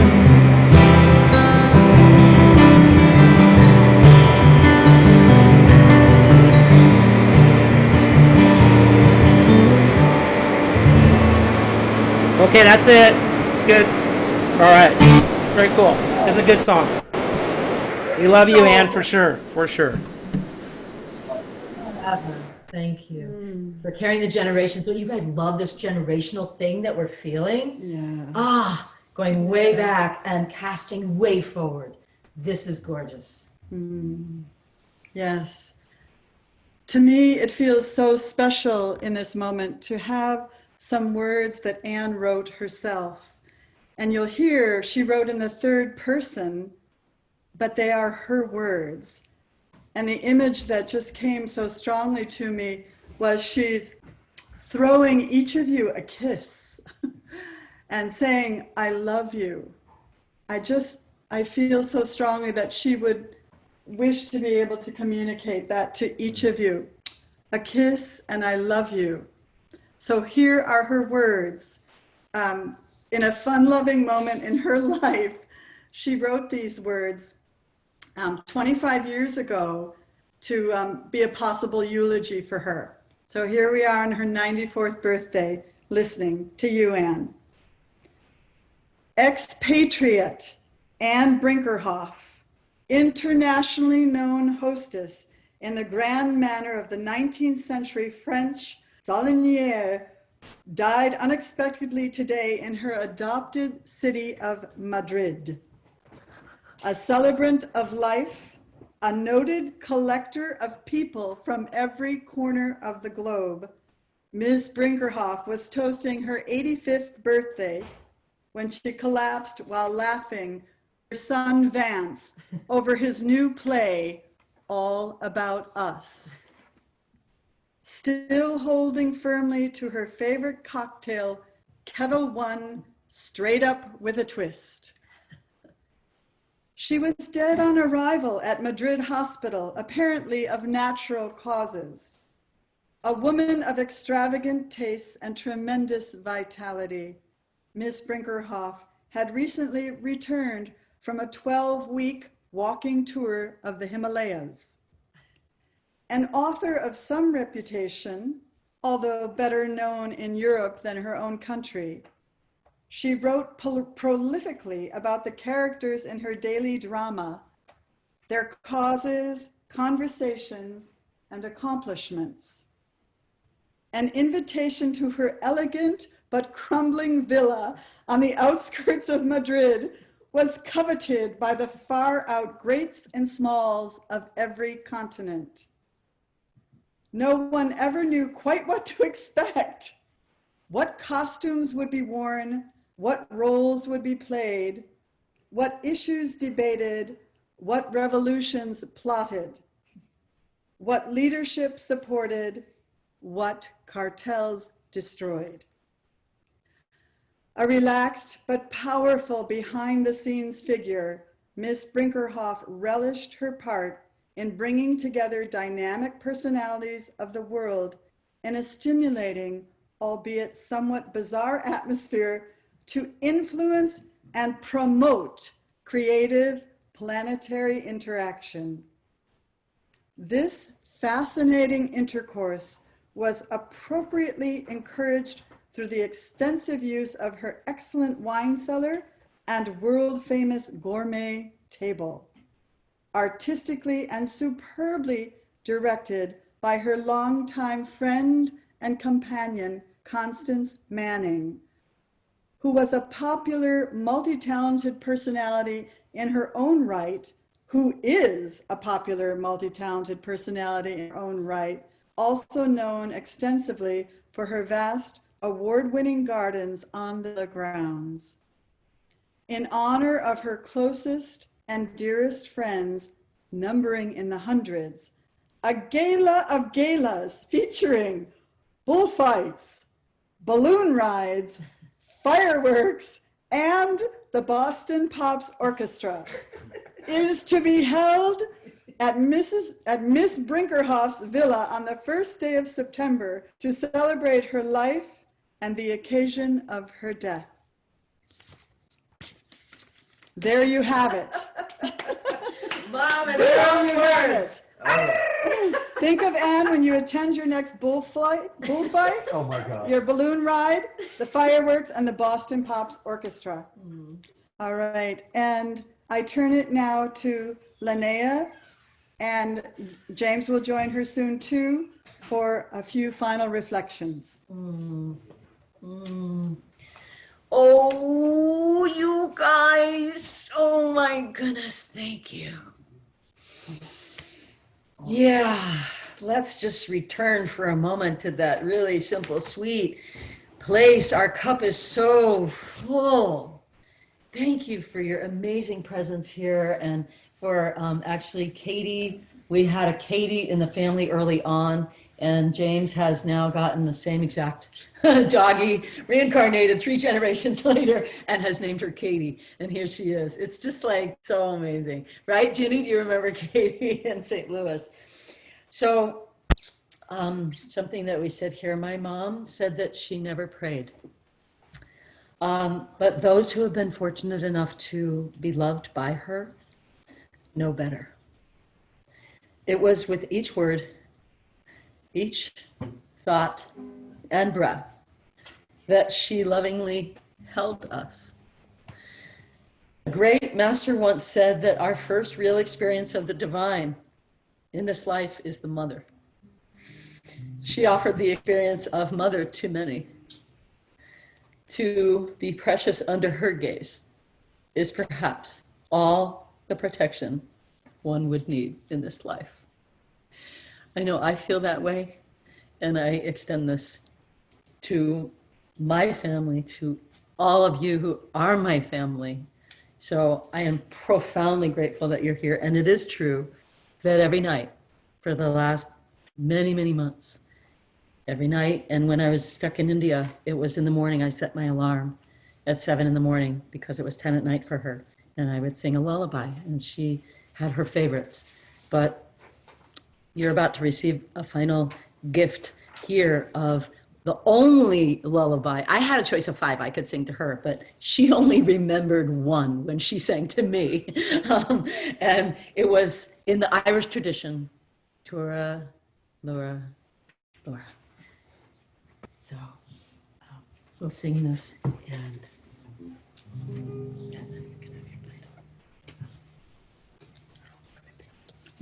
This is actually a part of Anne's ancestry. She, like everything else in her life, her ancestry is also colorful. But this is a special part of the Irish tradition, played on a guitar from Cork, Ireland.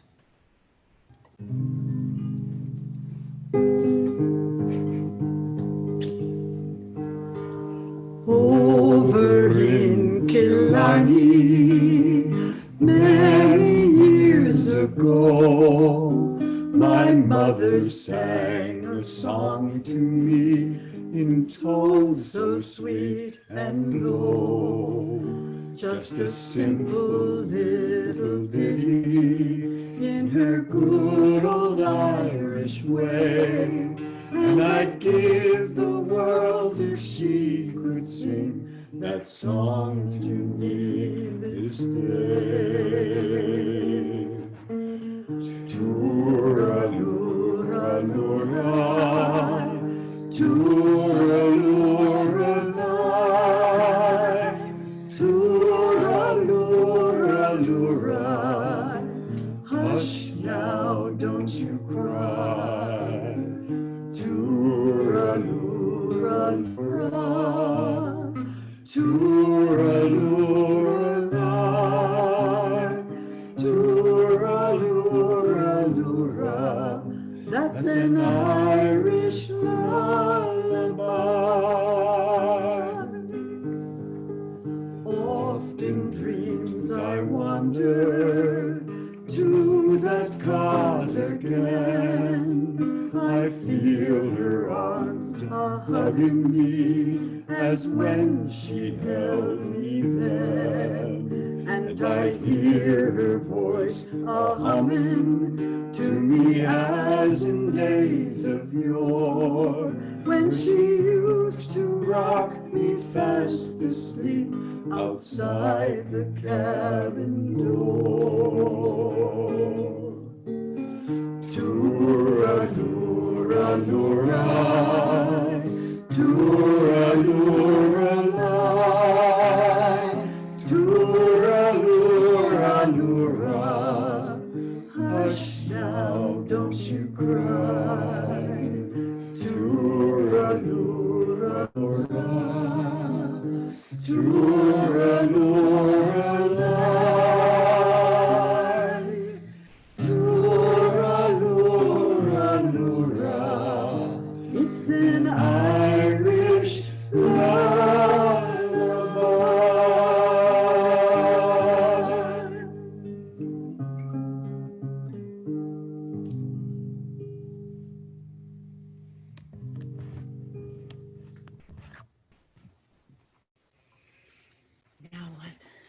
I think We're about close though. yeah. We are calling this last section the send-off. Keep it close by there.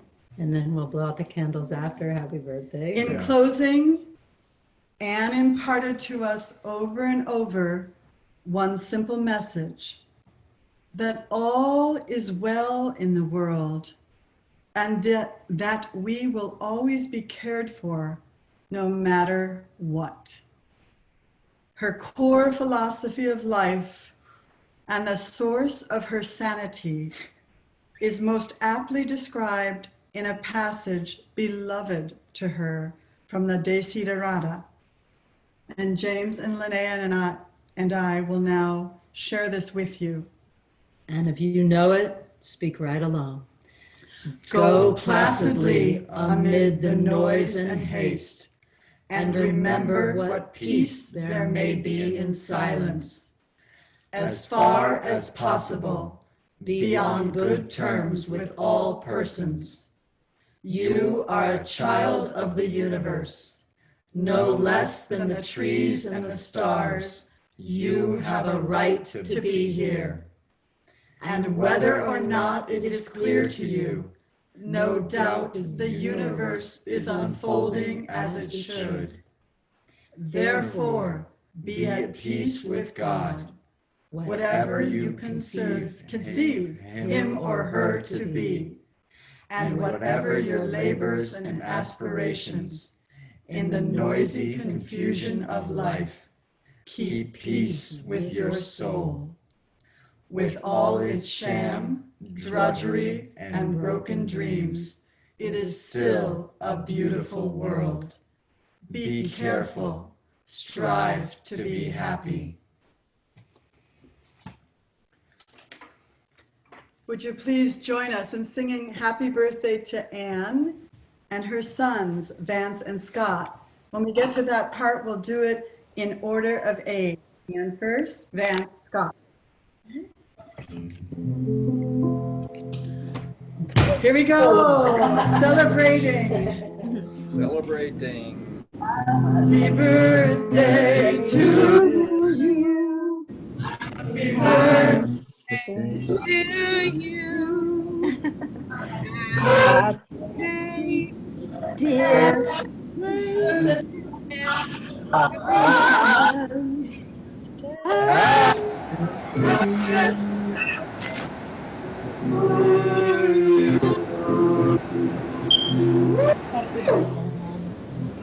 Let us blow out the candle together and send our wishes onward for my mom's continued safe passage and all those whom you would wish to honor at this time, and send their sweet souls like butterfly wings off to reunite with the great one that is their destiny. Thank you, and thank you. 1, 2, 3.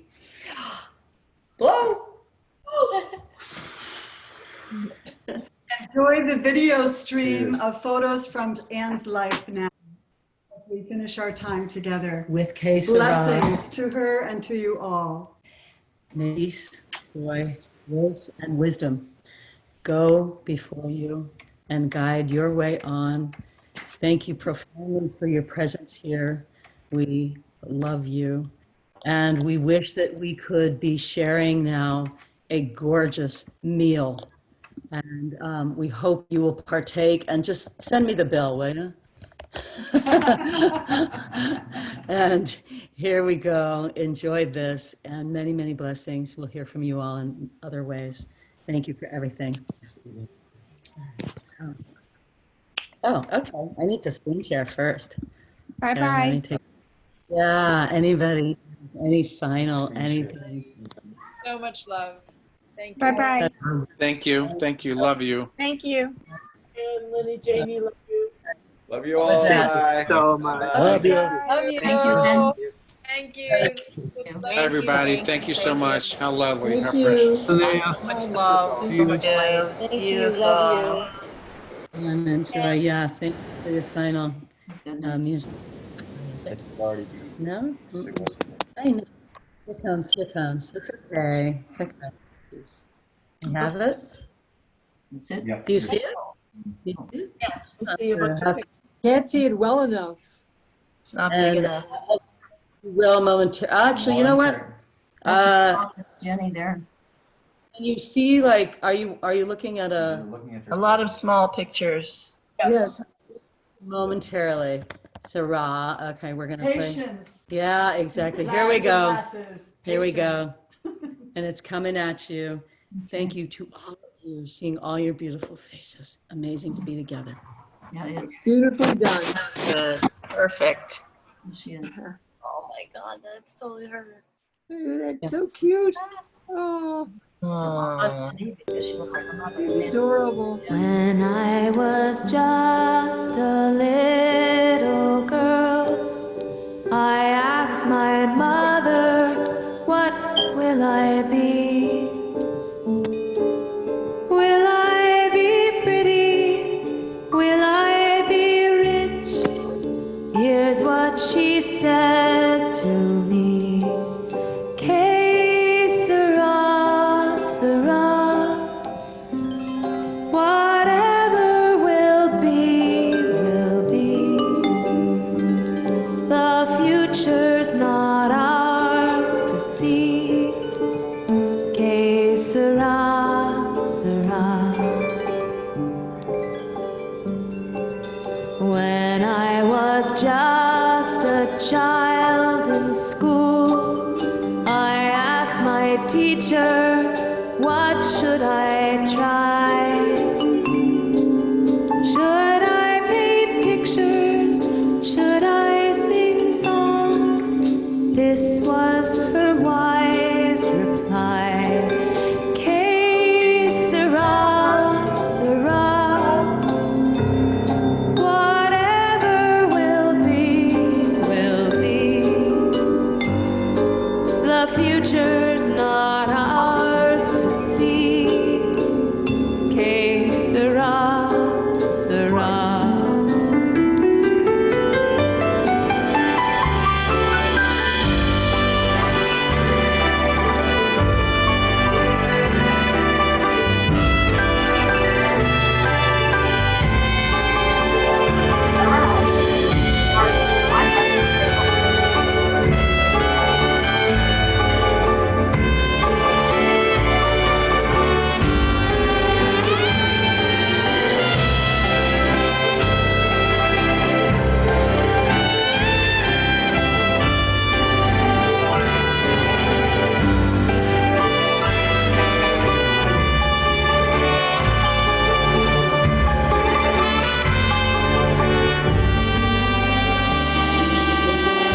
When I grew up and fell in love, I asked my sweetheart what lies ahead.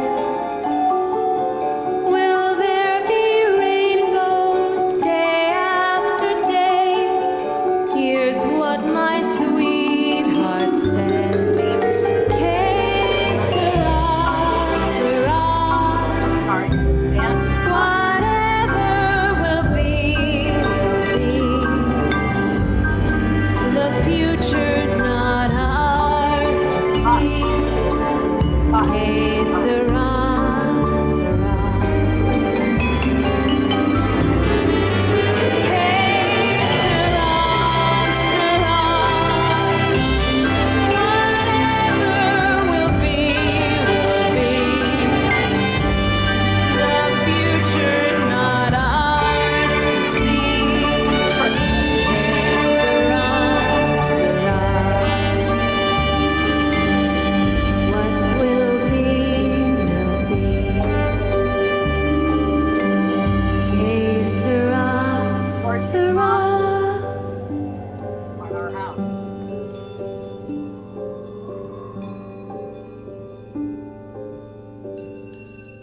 Oh, that's there. I think I took that picture.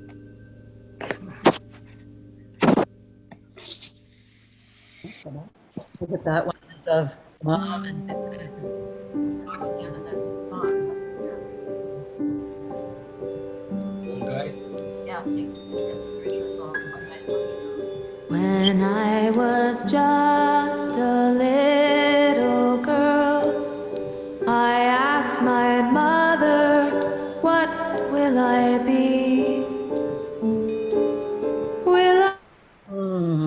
I know. That was wonderful. Yeah. Oh, I'm glad you liked it. Thank you. Oh my gosh. Wonderful. Can I say something now? Do I want to mute myself or do I just talk? That's Hi, Lynn? Can you hear me, Lynn? Yeah. Down to 16. Just talk. I don't know if she can hear me or not. Yes, we can hear you. Oh, well, you didn't know it, but right behind you, Jordy was holding Harley. That would be your mom's great nephew, I guess. Was right Yes. behind you in the end, but we couldn't keep him sitting still long enough, but he was there. Everything is perfect, you guys. Thank you so much, you guys. Thank you. You too, So dear. good to be. Good job, Lynn. Yes. Mom. Very cool. Great song. Hey, All of you. there he is. Well May done. it be a fitting send off for her, you know, at the same time. Best. It's really surreal, right? This has really just occurred, and then some ashes arrived in the, you know, mail. Hello. Yeah. These are strange things. And then, and so this is so amazing to literally taste her presence together. And you have never touched, and yet now she's in spirit. And so find a way to relate to her in a new way. And like Jessica said, it's going to take some time and it's going to be different. And you all have been through the passing of dear ones.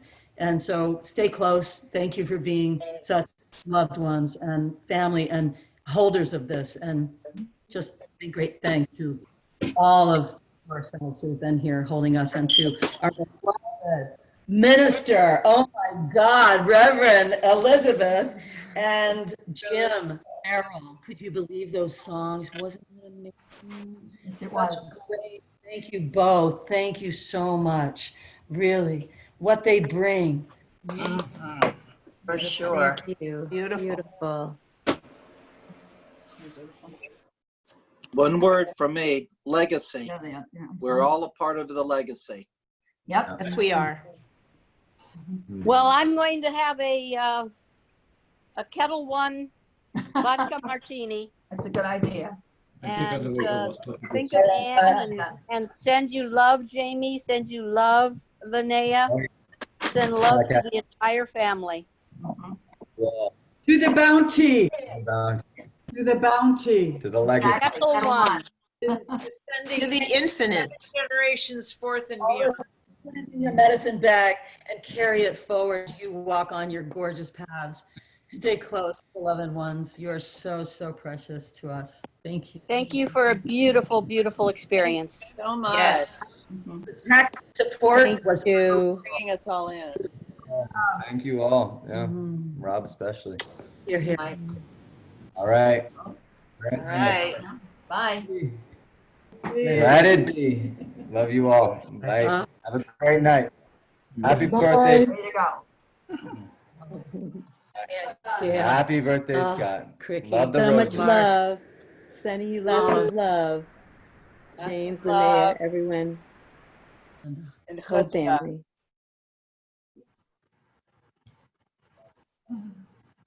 Don't forget the chutzpah. I like it. I like it.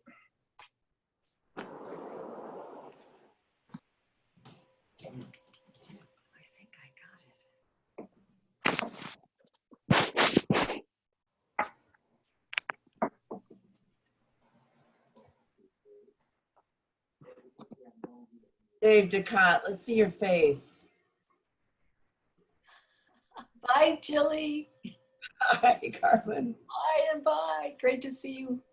What a high bar has been set for Zoom memorial services. Wow. Yeah. See you soon, I hope. Yeah. Hi, Lisa. Lisa, you're still there. I love, how could they leave us here and they're gone? That's brilliant. I love it. I think Miss Stella Robb is the technologist here. Thank you, Rob, for your work. Dave, we can't see your face, Dave Ducott. I love the whole model. I'm serious. Like, wow, what a high bar. Well, she wants to do it as her work. So this was great. I know. but wow.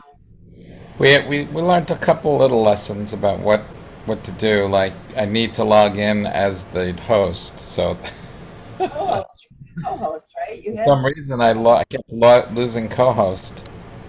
well, from my humble perspective, it was perfect. Thanks. Carlin's a slightly more technical critic. She's It knows was. what she's talking I'm about. giving it the seal of approval. Okay, thanks. Making it so wonderful. All right, I'm gonna end the meeting unless you guys want to continue talking. I'm curious, what was the total, the highest number? I saw when there were 55, but some folks had already signed off by then. I think the highest number I saw was about 83. How amazing is that? From all over the world. From all over the Oh, world. yeah. And we could have done 2 shorter rounds of breakouts. That's good. I think you're right on that. Smaller groups maybe, and two instead. The size was okay for me at least, but it was perfect. It was really great. Okay. Lisa, you're still on. These guys are like, Lisa's quite the ritualist person, and Carlin, of course, has the video expertise. Maybe they walked away from their computers. So this Friday on KCC, we're practicing Zoom breakout groups.